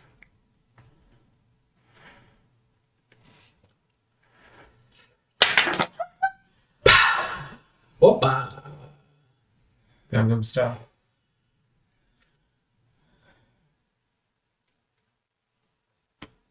You are able to push Jack's body out of the way. Underneath him is the shotgun. You check the shotgun itself. You cycle it through a few rounds. You have 4 shots. That's including anything on the feast too. You check Nafis, and you can find an additional 3. So 7 total. Okay. That fits with what we heard last night. You what? That fits with what we heard last night. Okay. So you have 12 shots of slug rounds for a shotgun, which, like, a direct hit on a bear would probably take it down. You have 2 45 pistols, which, I mean, you need to get the right shots with it, but it could take something down. But I'll take Jack's whole pistol. oh, a 3, sorry, 3 45s, because I forgot Wraith has one. I'll hand it to you. Thank you. You know how to use this, right? Can only hope. Point and shoot and run. It's gonna want to go up, so just be prepared. Don't have it here. Great. And don't do the stupid One. sideways thing. Absolutely not. That's movies, yeah. One long from your shoulder Okay. to the end of the muzzle. Okay. Okay. Okay. Okay. We need to move him. It's still early in the morning. We have It's not as early as it could be, but this is our best shot. We need to move him now and get going. Is he? And I look down at Nafis. Is he? Are his eyes shut? Is he? Okay. He's currently passed out. He's out. He's stable, but if he doesn't get to a doctor within the next few days, it's iffy. I'm just gonna say it. I want to bring him, and I want him to make it. But is he gonna slow us down? It doesn't matter. He's coming with us. We can Okay. put him in a sleeping bag and drag him. It will be faster than carrying. Okay. They're gonna. Oh shit. Your map Yeah. is yeah. there. If we follow the slash, is there anywhere else? I mean, I know it's limited, but From here, you can. I mean, I don't care what side of the border it's on. I don't absolutely not. flying fuck where we go, but At this point, you can follow the slash westward, and then you'll hit Glacier National Park. Or if you follow it eastward, you'll hit Kootenai National Forest. Both of which are national parks, so they're pretty big, but you're more apt to find people there than you are in this section. That itself, it's going to be an easier journey, but it's with Nafis. Yeah. It'll probably take you 3 days. Whereas if you go back the way you came with Nafis, it'll probably take you 4.5. yeah, go through the brush and stuff. Yeah. So that fire, they said it was in Glacier Park. Yeah, to the west. So in theory, people are coming from that way. Well, there's Maybe. maybe fire crews. There's gonna be more people trying to fight the fire. I say we go to Glacier. There's gonna be medics. Yeah. There's also going to be a fire. I'd rather fire than Fire's Maybe people, we'll- though. fuck this is. There could be thousands of acres, though.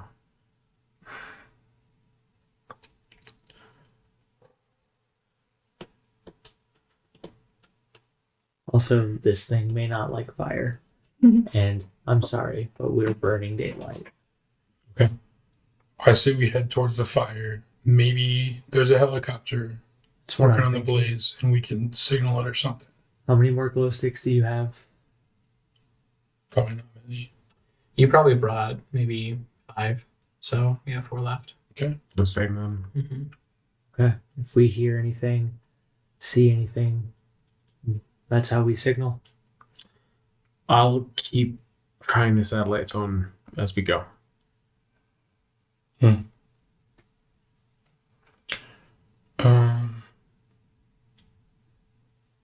Okay. Motion is good. Try to give Nafis some water, and then You kind of have to force feed it to him. You put it down, and then he closes his mouth and closes his nose until he kind of drinks and gasps. okay. All right, so you strap him up. You find 2 longish logs, and you, we'll say, with your paracord that you have in your bracelet, you take it apart. You make a sling. You put him on top of the sleeping bag. On top of it, 2 of you have to carry him, and you can kind of alternate from there. But you're heading west. Mm-hmm. Yep. West to Glacier. Okay. Every few miles, I'll try the satellite boat again. Okay. Most points you don't have much service on it, and you're saving the battery. Yeah. So you'll just like turn it on, look for service, close it, and then I just don't want to be sending them to their deaths. And tell them we're heading west. Mm-hmm. Okay. I mean, I think I would try to push through the nightfall. Okay. Like, breaks and stuff as we need them, but sparingly. Mm-hmm. yeah, without issue. 2 of you holding the feast, the other 2 checking all around to make sure nothing's following you. You make it a good distance this first day. You kind of feel, even though you're alternating and passing the piece off to everyone else, you're definitely feeling having to carry him this far. So your pace slows down significantly towards the end of the day. I also would have grabbed the extra MREs, or like at least one pack of them. So it's no good if we can't. We have no energy. So as the night settles in, as you see the sunset over the trees, crazy juxtaposition between the current situation and fighting for your lives and the beauty and the majesty of this place.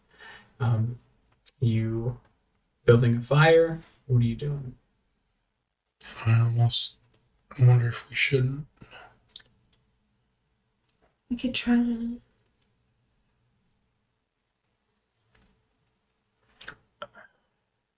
Try to get, I don't know, everybody fed. This thing has to be an expert hunter. It probably is tracking us regardless of fire. That's a good point. Yeah. All right. Never took one of us around the fire. Never took one of us when we could see each other. It always took somebody alone. All right. Fire. Fire it is. Keep a fire going, keep close. Yeah. Best Okay. bet. Who's building a fire? I will. Go and make a pull. Fuck, wait.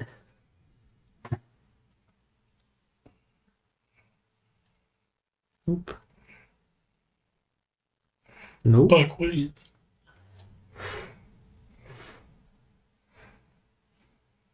Already getting close to like limit of what's useful. Ooh.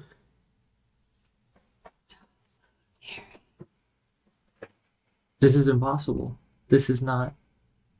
You can stop. You know what? Abandon the Maybe, pole. maybe we don't make a fire, and just make sure to stick together. You say this as the final light of the day disappears behind the trees.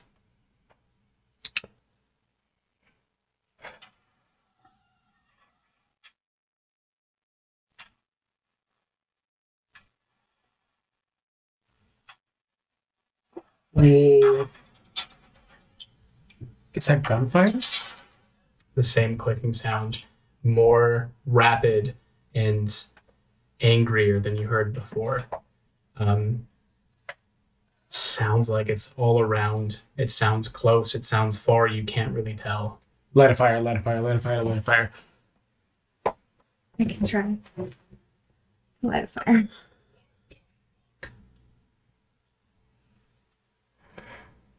Oh my goodness.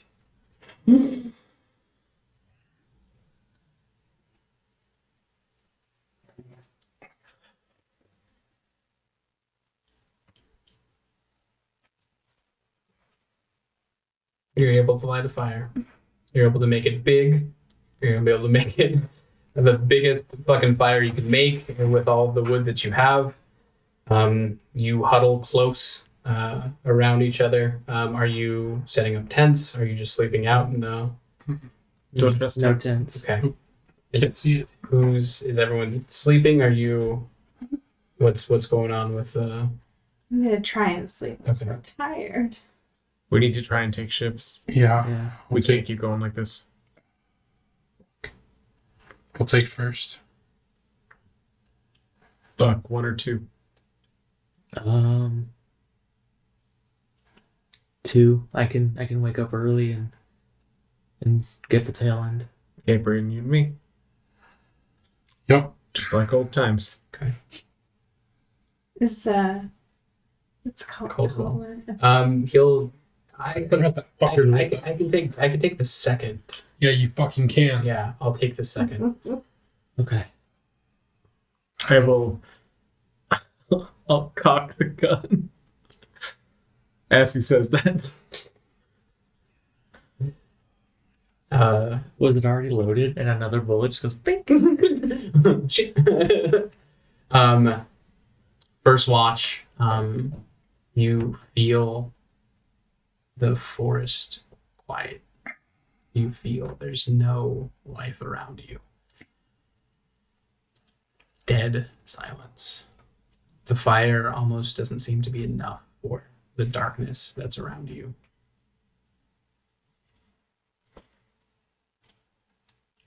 You hear rustling towards the south somewhere. You hear the clicking a few more times, kind of further away, closer. Seems to be going around searching for something. What does it want? Okay. What? Why? Jack? Why? Nafis?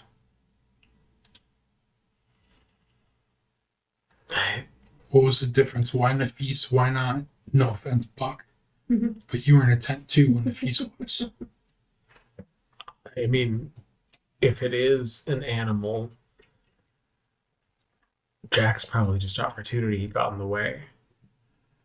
But why Nafis, not Buck? Whoever else was sleeping. Nafis was very afraid of the bears, Yeah. and Jack was disoriented.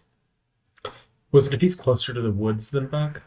The piece was on the southern part. So like if this is the slash south north US Canada, his tent was Closer to the forest. yeah, bordering the US portion of the border.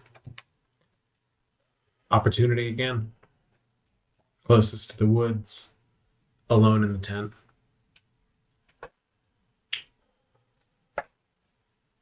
I don't want to put too much into whatever this thing is. I mean, if it's a predator, it's a predator, and it's just going to take what it wants.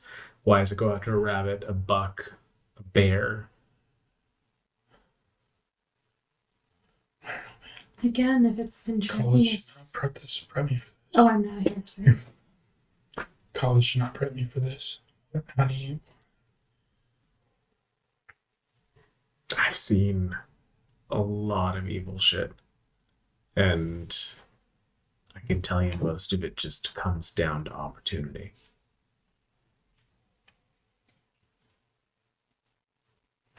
Oh my God, it's shaking. It's the worst thing you've done, Lawrence. Further away. Further away. Yeah. Excuse me? It's the worst thing you've ever done, Lawrence.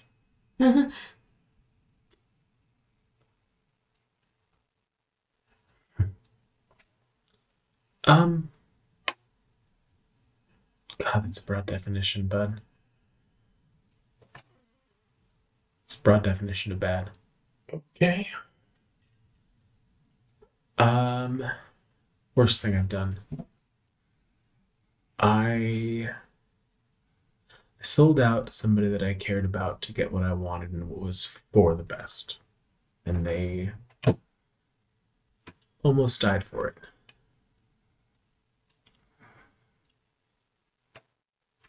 It's probably the worst thing I've done. Probably okay. Right? It didn't do enough good to be warranted. Right?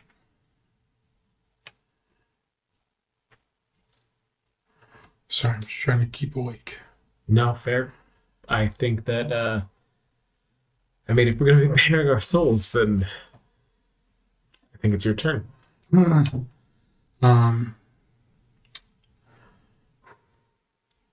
mean, does killing someone count? Depends on a lot. I mean, technically it was an accident. I didn't mean to hit him that hard. Accidents happen. But, you fuck with my family and I'll come after you. So, my brother got involved with, some bad people and they fucked him up, so I fucked one of them up and didn't realize it, but I hit him hard enough to give him some concussion or something, and he died a couple days later. No one knows it was me, though. Did what you do prevent greater harm? Maybe? And that's not the worst thing you've done.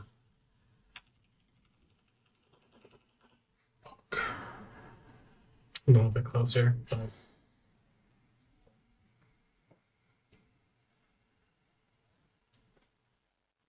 Never told anyone that. Well, if this is either of our last night, I appreciate you passing it on. Yeah. I'm gonna go to reach for my flask and then realize that's probably a bad idea. I killed 3 people. You. That's okay. All right. It was an accident. I don't regret it. How did that? Is that okay? I mean, you don't have to talk about it, but you know, it's Indirect. okay. There's a fire. I was unaware that there would be people. Hmm. And at the end of the day, what needed to be accomplished was accomplished. Okay. That's all I know. Mm-hmm. And I've never told anybody that.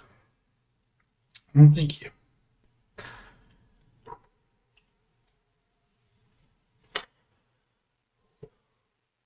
Braden, I have a feeling we are not getting out of this.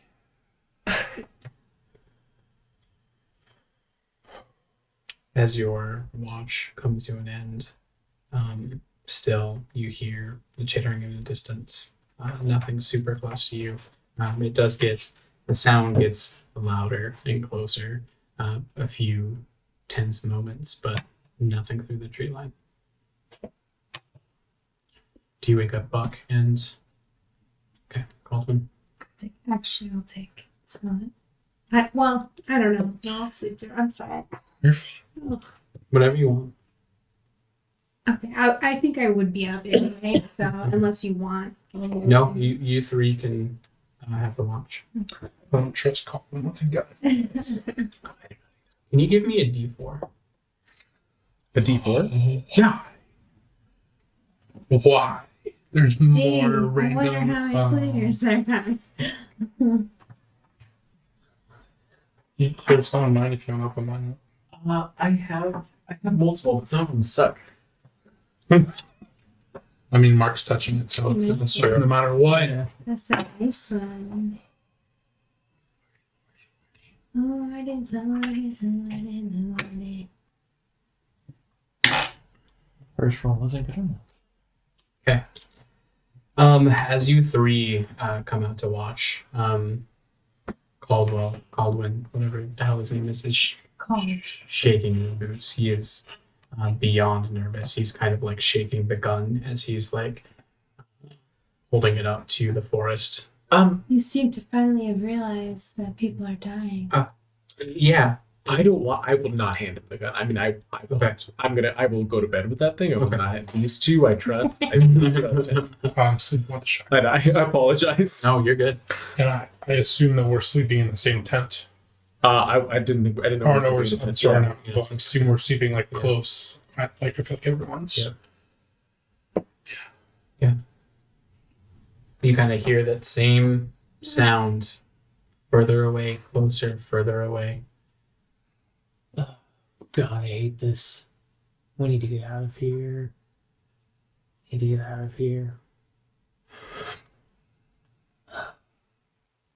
wish we didn't have to carry the extra weight, but it's not worth arguing over yet. It wouldn't be right to escape, and if we had left. Why can't I remember his name? Nafis. It wouldn't. Yeah, if we left him, we would carry that with us for the rest of our lives.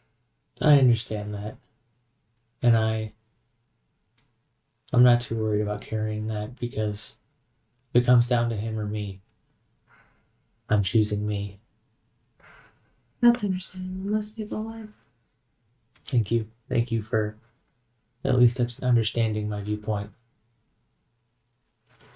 So many people don't really know what they would do in the face of true evil.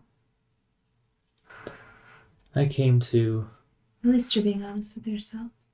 yeah, I came to an understanding of who I am a number of years ago. I live with it. I sleep at night. Not tonight, but I do sleep at night.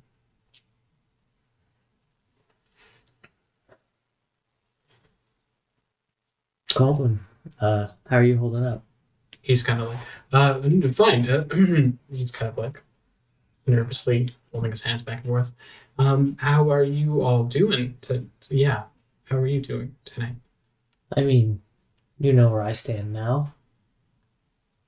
So, I'm terrified, but, you know, that's not for me to show. I'll deal with that myself.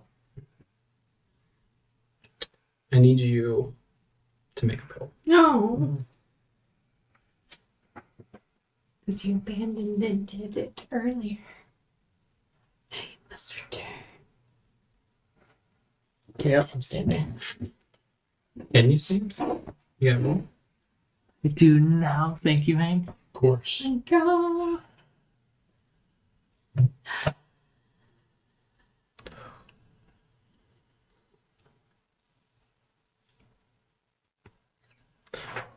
as you finish your conversation with Caldwell, you look up towards the tree line and you see kind of glinting off the fire 4 what looks like eyes looking back at you.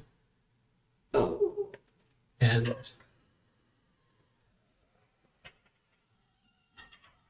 as you see this form fly from the actual forest, and it's 1 second, maybe half a second that you see this thing. It's huge. It unfurls its arms and wings pop out, maybe 12-foot long, full wingspan. You see it kind of flap towards you, knocks you over. You take a shot. It looks like it hits him, maybe not. It's kind of dark. It grabs Caldwin with one of its large talons, and it grabs Nafisa with the other, and it flies off north. I'm just gonna start screaming, "Get up! Get up!" And then I'm gonna fire one more shot in the distance that I think. If the gunshot didn't wake you guys up. Oh, yeah. I'm just catatonic. You see maybe just a small, at this point, you can't even really distinguish it in the night sky. It flies. It fucking flies. That makes Yes, sense. It's the big bird. 4 eyes at mass. No, I'm leaving. I wouldn't go anywhere until morning. Why didn't it just pick us off before? Just swim in. Either Easier targets. Easier targets for Nafis, but I was talking to Bravo as it took him. he didn't have a gun.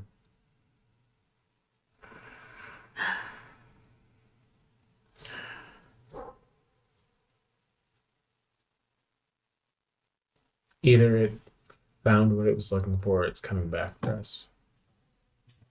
First light, we need to keep him. The plan stays the same.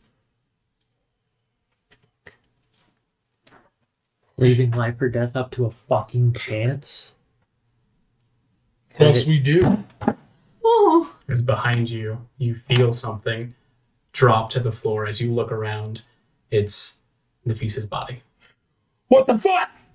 dropped from the sky. What? he Run up made to it. sure the kill. You run up to him. It's his bulletproof vest is cracked completely open. His chest mutilated, not as like clean of a cut as it was before. Ribs torn out and heart missing. Okay, screw my plan. You're right. We move. Yeah. No. We go. I make sure to kick away the fire and get the logs out of the way and just kind of go. Where that? Mm-hmm. Could I don't know if I would have the mindset to do this, maybe. To make a torch. Ooh. Branch, ripped clothes. I have Everclear, which is very flammable. You could make it. And fire. I would need you to make a pole.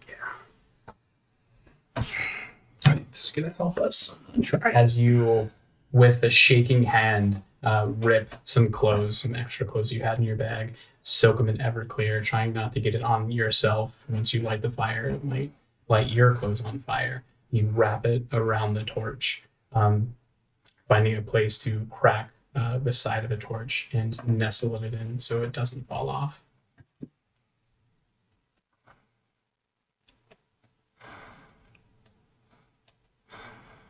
Close.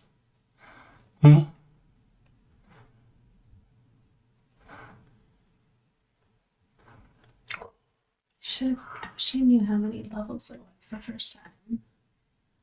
How? I feel like we're probably past that now. It's gotta be. We have to get past it, yeah. To build 22.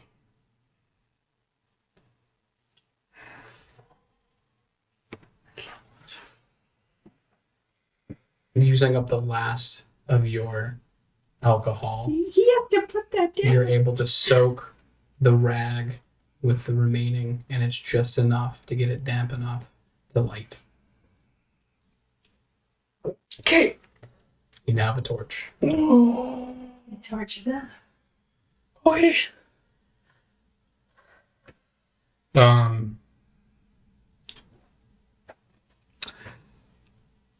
Okay. I hold the shotgun out to you. Trade. Sure. I'm probably a better shot than you are, and one-handed shotgun doesn't work so well. I'll take Okay. the torch. Oh no, I'm gonna take the torch. Oh, and You take okay. you take the shotgun. You guys a pistol? I will. You guys torch and pistol. I'll give. Okay, which of you is a better shot? They both I have have- pistols. Well, I figured No, shotgun. I'm saying, what if you take the shotgun? I'll I was thinking shotgun's bigger spread, Oh, so it doesn't matter if you're You brought slug rounds to take out. Oh. So Okay, never mind. just Gotcha. okay. You take that. I'll take. Thank you. Yeah. Okay. and then I'm gonna check how many are in it. That's still still. So they put an additional, so 5 in it, 5 in it, and then we 3 have extra. 3 extra. Okay. I'm gonna keep it ready. Keep the butt against What's my the shoulder. And I'm gonna give a round to both of them too, in case the shotgun gets dropped and they can have a shot. Okay. So everybody So the has shots one are round. split up. I think we're Continuing to move. yeah, Okay. and Well, we can. Continuing to move in the slash, going west. yeah, Okay. As you kind of gather up, you get your torch, you get everything situated. You start taking off. You start booking it. You see, if you look up across the night sky, you see just a black figure overhead, in and out. As you go maybe half a mile down the path, you see another body. You see Aldwin's body. Keep moving. Keep moving. Keep yeah. moving. Just go. I don't even look at it. Just Still just up there, waiting. It feels like an eternity that you're running. You run through the night, and just as daybreak, you look back and you don't see the figure. I mean, so here's the dilemma now. Do we sleep during the day when we think it's not gonna attack us? Or do we keep going? We did only ever hear the noise at night. I think that's our best option. We rest for the morning and then keep going as soon as we're able. yeah, I agreed. think we do shift watches again though. Yeah. Yeah. Just in case. Yeah. Maybe only needs to be one person this time, but if you hear anything fucked up, you wake everyone. Yeah. I think the first watch.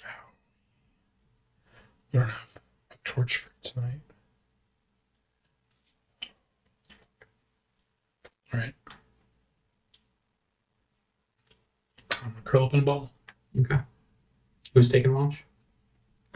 You're taking first? Okay. Anyone with you? No, you just Okay.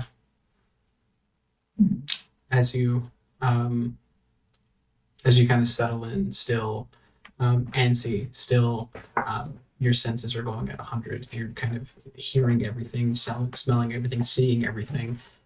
You periodically peer around. Your body, just from the last few days, starts slowly to kind of sag, and you go to fall asleep, but then you wake yourself up. Kind of needing to stay awake, having to stay awake just in case this thing comes.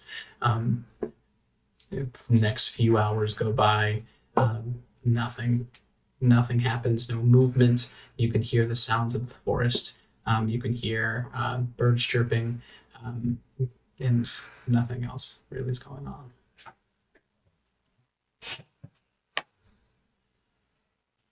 Who's next? Okay. As you take over, that sleep was not enough for what you've been through. Groggy as all hell, needing 7 cups of coffee. You kind of slap yourself awake and look out at the distance, just thinking about this might be your last night. This might be your last day. Looking out at everything, nothing happens. Couldn't pick a better place to die.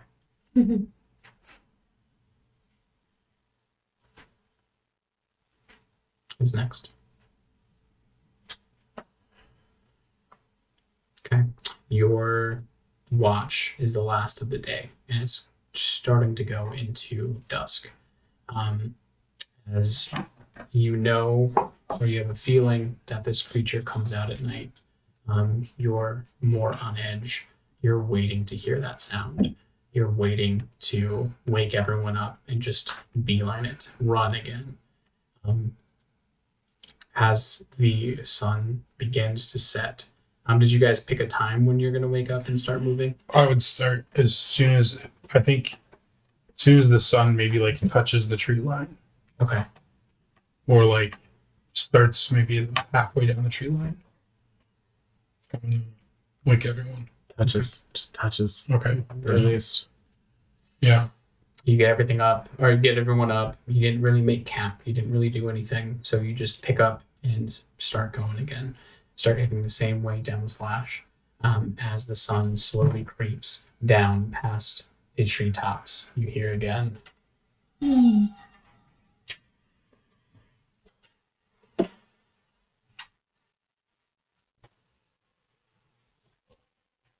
And you look up towards the sky, looking around everywhere, and you don't see anything out of the ordinary.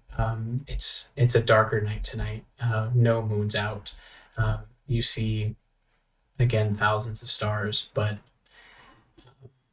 running for your life. Nothing crosses them. As you're looking up, you do see that the stars themselves flicker in and out.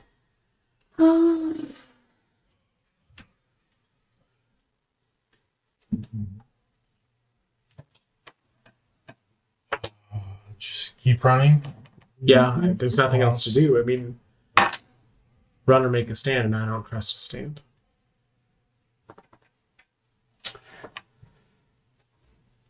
Lawrence, I need you to make a pull.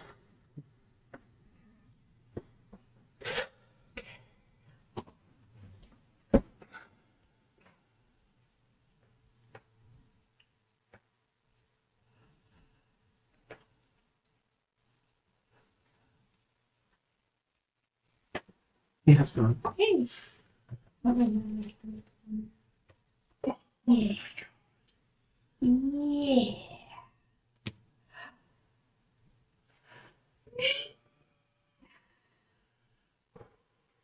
You hear the of wings next to you as it descends upon you. Everyone picks up on this and points their weapons towards the direction and starts shooting. And you see a figure close. And once the gunshot starts, it goes back up. And you lose it as soon as it gets maybe 15 feet from you. But yeah, one of its attempts on your life has been thwarted. What? At this point, shotgun wise, you probably used up 4 shots. Pistol wise, you probably used up maybe same. I mean, our magazine, so I don't know. I'm gonna reload. Okay. You keep running through the night. All we can do. Yeah. Yep. At some point, exhausted, you kind of look up and you don't see anything. You haven't heard anything in a bit. You see the sun slowly peek over the treetop. It feels like it was maybe 10 minutes from when the thing attacked, but it's been a few hours. You're just kind of robotically moving at this point. No real thought is going into it. Your body is in flight mode. At this point, the sun breaks the tree line. It is daytime. Oh, Remind me to get you all an Omaha steak when this is over for saving my fucking life. Oh, That steak sounds so good. Let's eat real quick. Yeah. good idea. MREs. Nice juicy steak and then MREs. okay. We could pretend. And actually, some MREs aren't actually that bad. I've never had one, but I would like. Yeah. They're actually, if you get the right ones, they're actually not bad. I want to try some. You pull out the MREs. You don't even bother to heat them up. You just kind of rip into them. Mm-hmm. Okay, I don't have any fuel, but we have rag, or we can make rags out of clothes and shit. Can I use one of the lighters from the ignition things from the MREs to light some cloth on fire when it's night? Sure. Yeah. I mean, the cloth is going to burn like cloth Faster, does, yeah. so it's going to burn down pretty quickly. Do we have gauze from the first aid kit still? Mm-hmm. Yeah, you can salvage some gauze from that. Some gauze, some I have hand tinder, sanitizer. Some hand sanitizer. Yeah. Oh, and then getting some like pine needles and shit, and just kind of taking gauze and like making. yep. Makeshift. Is there any rope? Does anyone have rope? No. You had rope still, right? Yeah. I asked to use a rope. Sure. So I guess I'm gonna try and make some sort of, I don't know, lasso. That would be my best guess. Okay. So yeah, you're able to make a kind of a nooseman's knot on the end of it, so that if you catch anything, it'll auto tighten if it starts to pull away from you. So you're able to do that. You have maybe A slip knot, if you will. any how much of the rope would you have had left? You think? I mean, from making the Litter. yeah, 15 feet. 15 feet. Yeah, I mean, if I had like 50 to begin with, then So it's not super long, but you have a lasso. Okay. As you all take your respective watches and bed down for the night, kind of dreading the day. Sorry, you're dreading what's coming in the next 12 hours or so. Does anyone want to do anything, or should we fast forward to try the satellite mode again. Okay. Yeah, you're able to open it up, and you get more signal. You get a stronger signal this time. Okay. There's some fucking thing trying to kill us, and we're making our way to Glacier as fast as we can. Do not return to our previous location. Glacier, how far away do you think you are from Glacier? We've been running for 2 nights straight now. You should be close to. There's another team, a bigger team with bigger equipment, working on a section of the slash there. There may be, I don't know where you are, but there may be 20, 50 miles east of Glacier, so you should be coming to them soon. Okay, we're going to do our best to reach them as fast as possible. We have confirmed 3 team members dead. Oh, okay. I'll send word to them to see if they can meet you. Okay. Big guns. Big. Well, whatever's chasing us, it's big. We need harpoons. Scatter shot. You're not gonna fucking believe me. Explosives. Leave it at that then. I wonder why we've never heard of people going missing up here. People go That has to missing. have had it happen. People go missing in the parks all the time.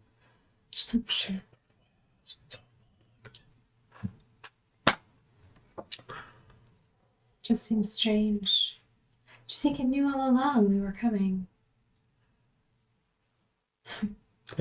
Followed us from the cabin. I How mean, did it know what we intended? Dead. I think it was looking for something.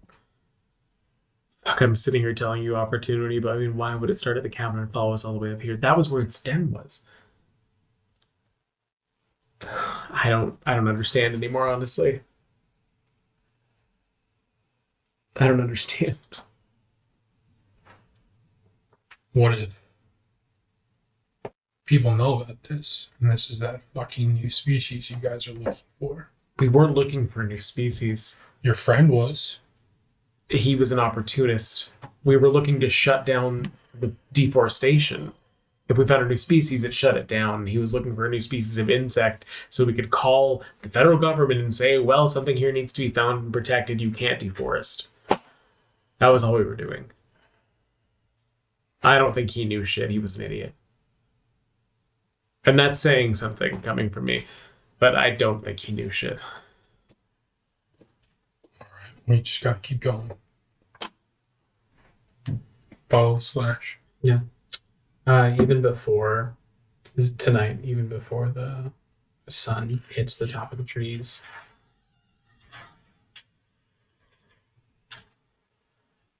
you see in broad daylight a head taking off from where you were before.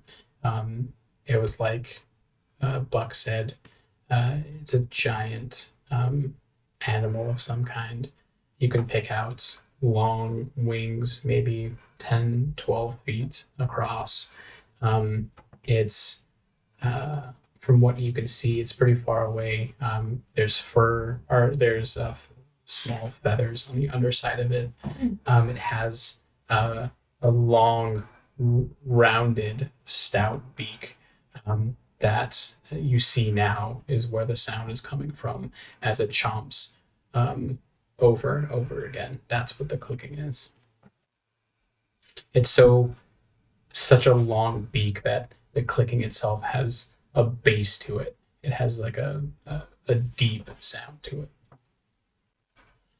From the bowels of hell itself. Fucking run. All right. As you spot it, it's still kind of looking around aimlessly, and then seems to have spotted you as the sun peaks down past the trees. You taken off, keeping running. Need you to make a pull.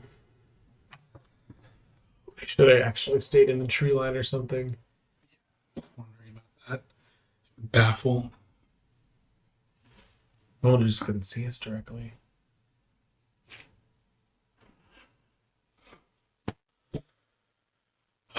Sorry, guys.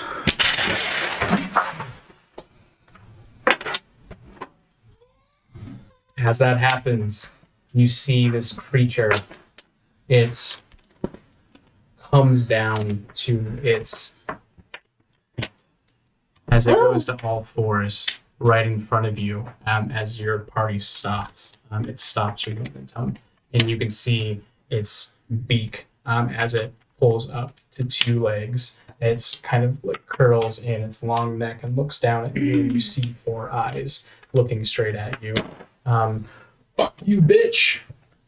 As you raise your gun and your torch to try and stop it, you get a few shots off. It looks like a few of them nick its wings as it picks up Braden, and carries him off. Are you all trying to shoot at it? Oh, Yeah, I want to okay, try yeah. and get it with my lasso. Okay. That's the whole reason I made yeah, that that's- stupid thing. Let's set up the tower and resume.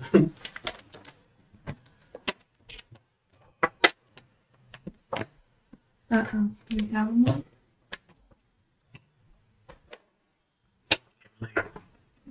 I think we're close. Well, you're dead. Yeah, I'm not gonna leave. Still missing one. I have to pee so bad. So close. One block. Oh, sorry. So handy. It really is. Did it come with that? Yeah. Part of the box. It's part of the Oh, box. Out of the box. Out of the box.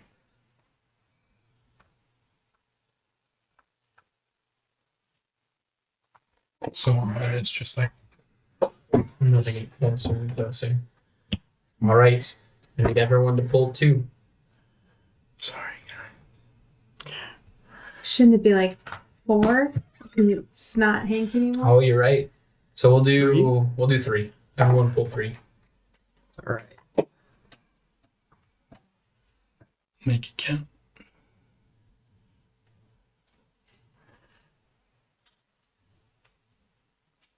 Down to the streets.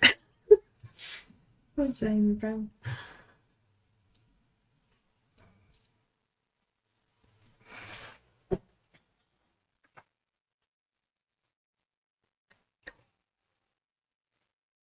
Oh, we have 2. Oh, yeah, we messed up there. Oh. What happened? We should turn that. Oh, I'll do it. So no one dies. Oh, thanks. Yep. Role models. That's Coulter, my distaste for you has grown what is so much. cheap for you? We had a pattern going, and then you fucked me. You fucked me. Hank too, or is Hank No, dead? Nope, Hank's Hank's dead. out. Yeah. who's Hank? Who did me? Brighton. Brandon. R.I.P. Brandon. Brandon. Oh, We- Braden, Jaden, and Caden. Okay. We never learned your name. Down to the streets. His triplet brothers are gonna miss. Ooh, let's fucking spice it up. Oh my god. Hit. Going for the big guns. This is we're on the second one. Yeah, give him It's very tempting. one more.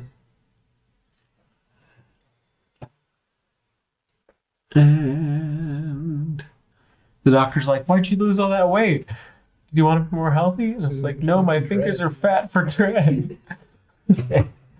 I was worried I was going to knock over the tower and kind of lose some weight. This is my last one, right? Yes.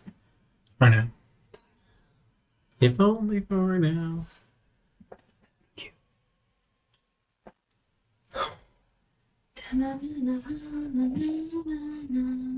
Have you seen those videos of those people where they just like smack it out? It just falls to the That's- bottom one. It like bounces down. I hate those videos. They give me anxiety. What the fuck? No big deal. Oh my god. Oh god, I'm sitting in it. I'm gonna cry. You are a queen. Oh, I should have let you pick first, because I would have been ready to go.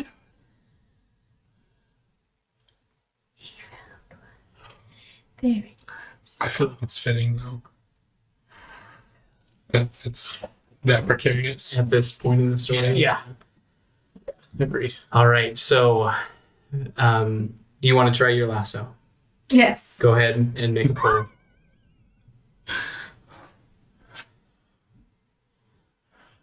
What?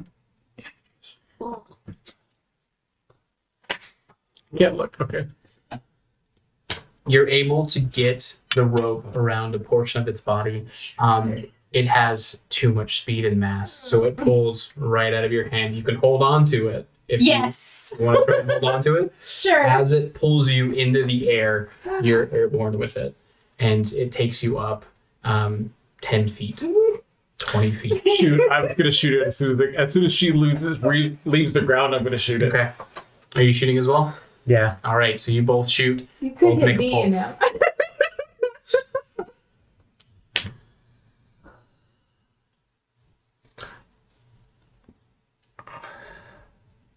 Nope.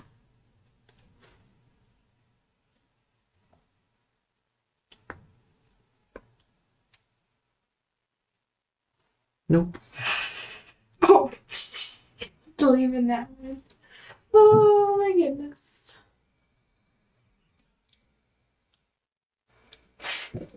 Yeah. I'm like, yeah, let me just set this on the far side of the very top of the most precarious tower. Actually, the last game was still a little bit more precarious. There was an Oh, entire it's chunk happening. missing. It's true. Probably had like 25 levels by then.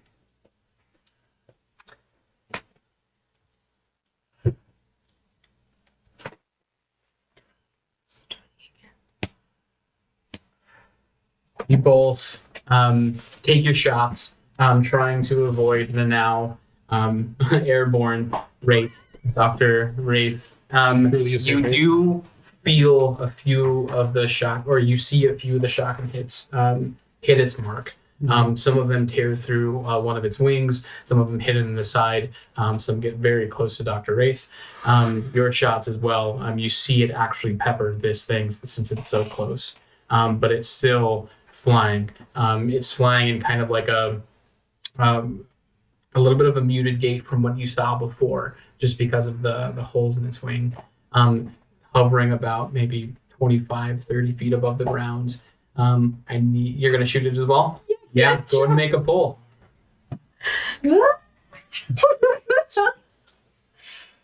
Ace.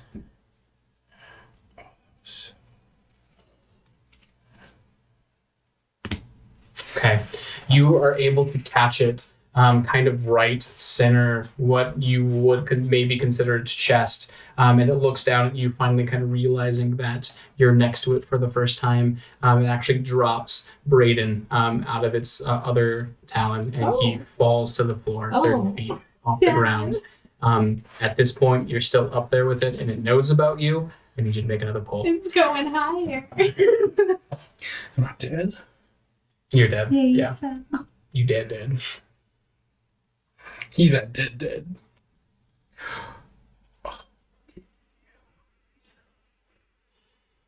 So you have a choice at this point. You can continue to hold on, which would be a pull, and then try to shoot it, which would be another pull, or you can try and drop. And you're still close enough to the tree line that if you drop, you might not die, but it will be a pull. Do 2 more. Okay. Oh my god. Shoot it again.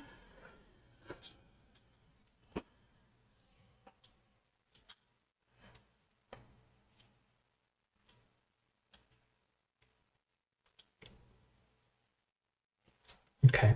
That was to hold on. Another pull for a shot.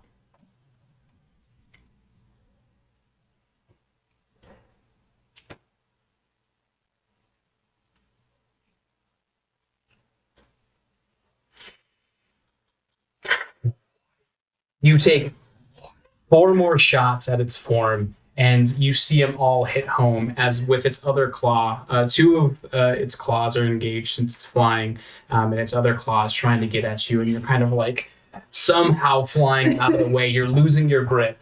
At some point, you will have to drop, but you're still kind of shooting away at it. It's going closer to the forest. You're about maybe 20 feet from the treetop now. You have a choice again. 2 pulls or 1 pull. I mean, I'm committed to this, so, Okay. so I'm continuing to shoot. I'm trying to bring it down. Does it seem like it's bleeding at all? Yeah, it's definitely bleeding. You're doing damage to it. It is a pretty big figure, but it's taken, at this point, 10 shots. How close to Swiss cheese is it looking? Not super close to Swiss cheese. Okay. You're able to hold on for the last time.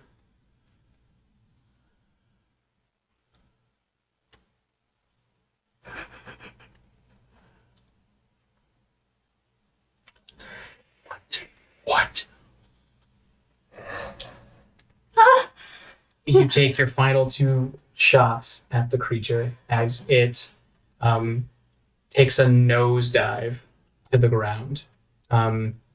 It's going at incredible speed to the tree line. You can release and try to make a pull to survive, or stick with it, and you know you won't.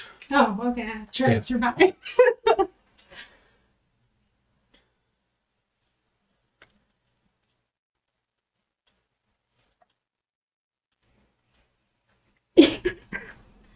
Oh,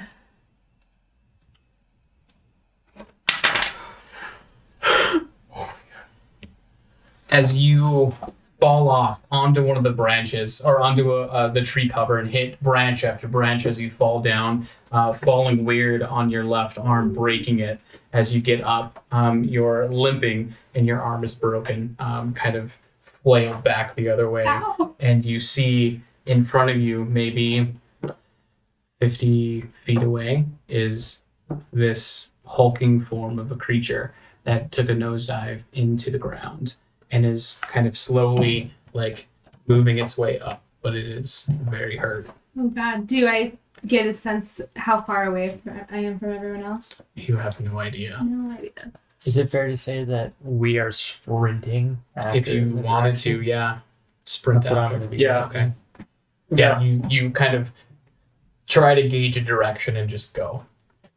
So you're running in that direction, but the creature had a lot of ground on you. Mm-hmm. How many more bullets would I have? At this point, you'd probably be out. I feel like you I will emptied your whole magazine. grab a sharp stick, some Okay. sort of branch, break one off, or a branch that's nearby that's sharpish. I'm gonna try and stab it. 'Cause Okay. It seems to still be alive. It's slowly crawling away. Go ahead and stab.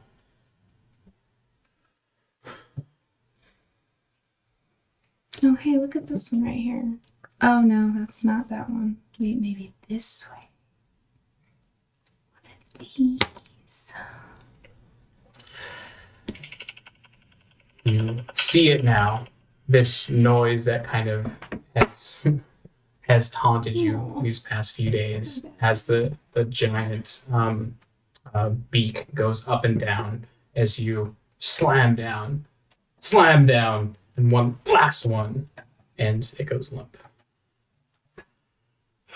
I'm sorry if this was your home and you were only defending it.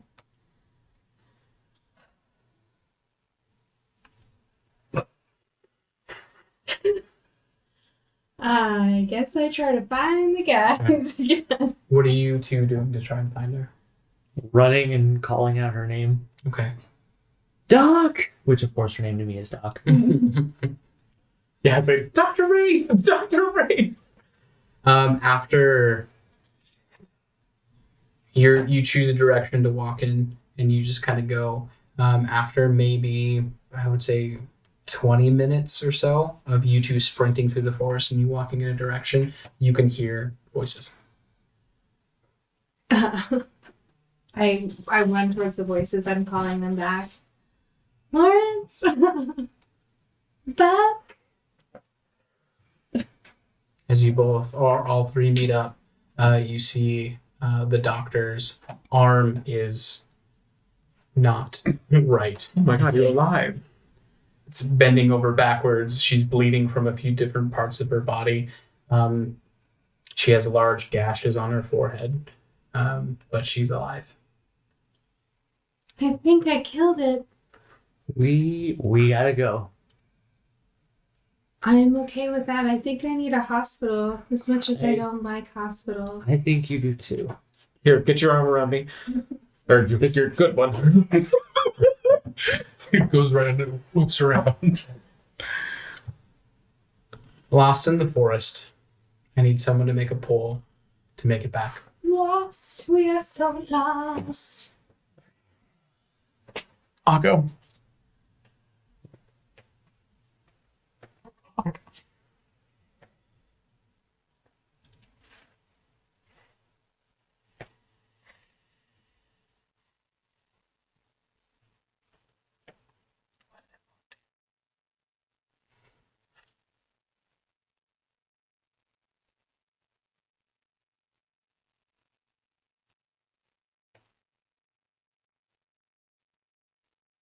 Yeah.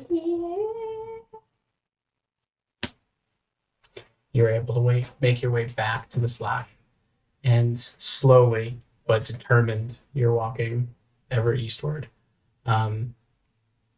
At this point, you don't know what time of night it is. You don't know how long you've been walking, but as the sun crests over the treetops, you see in front of you, now illuminated by the light, you see an assortment of machinery. You see large bulldozers. You see what looks like maybe a couple half dozen men in the distance, as this is probably the other team. Call out. Mm-hmm. So loud. As they see you, a few of them kind of run towards you. You're able to pass Dr. Wraith off to get medical attention. There's maybe in total 3 dozen guys here. This is a team that goes all along the border and making sure that everything is deforested. Yours was more of a specific team for a specific reason. This is kind of a all hands on deck situation. So you're around a lot of people for the first time in what feels like eternity, and it feels nice.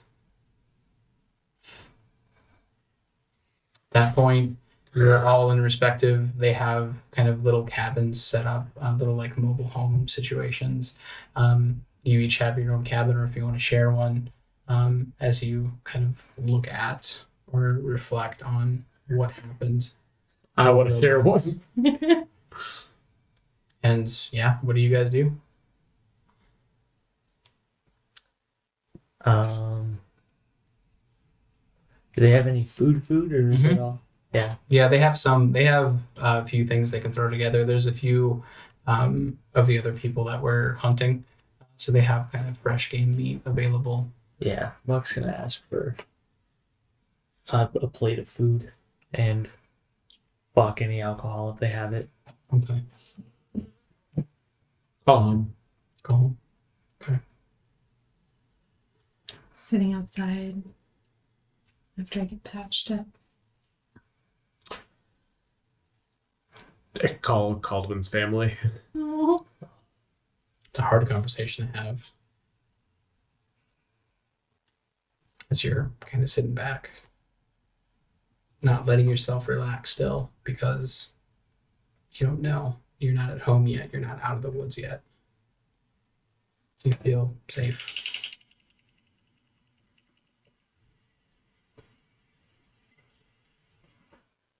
That's where we're going to end tonight.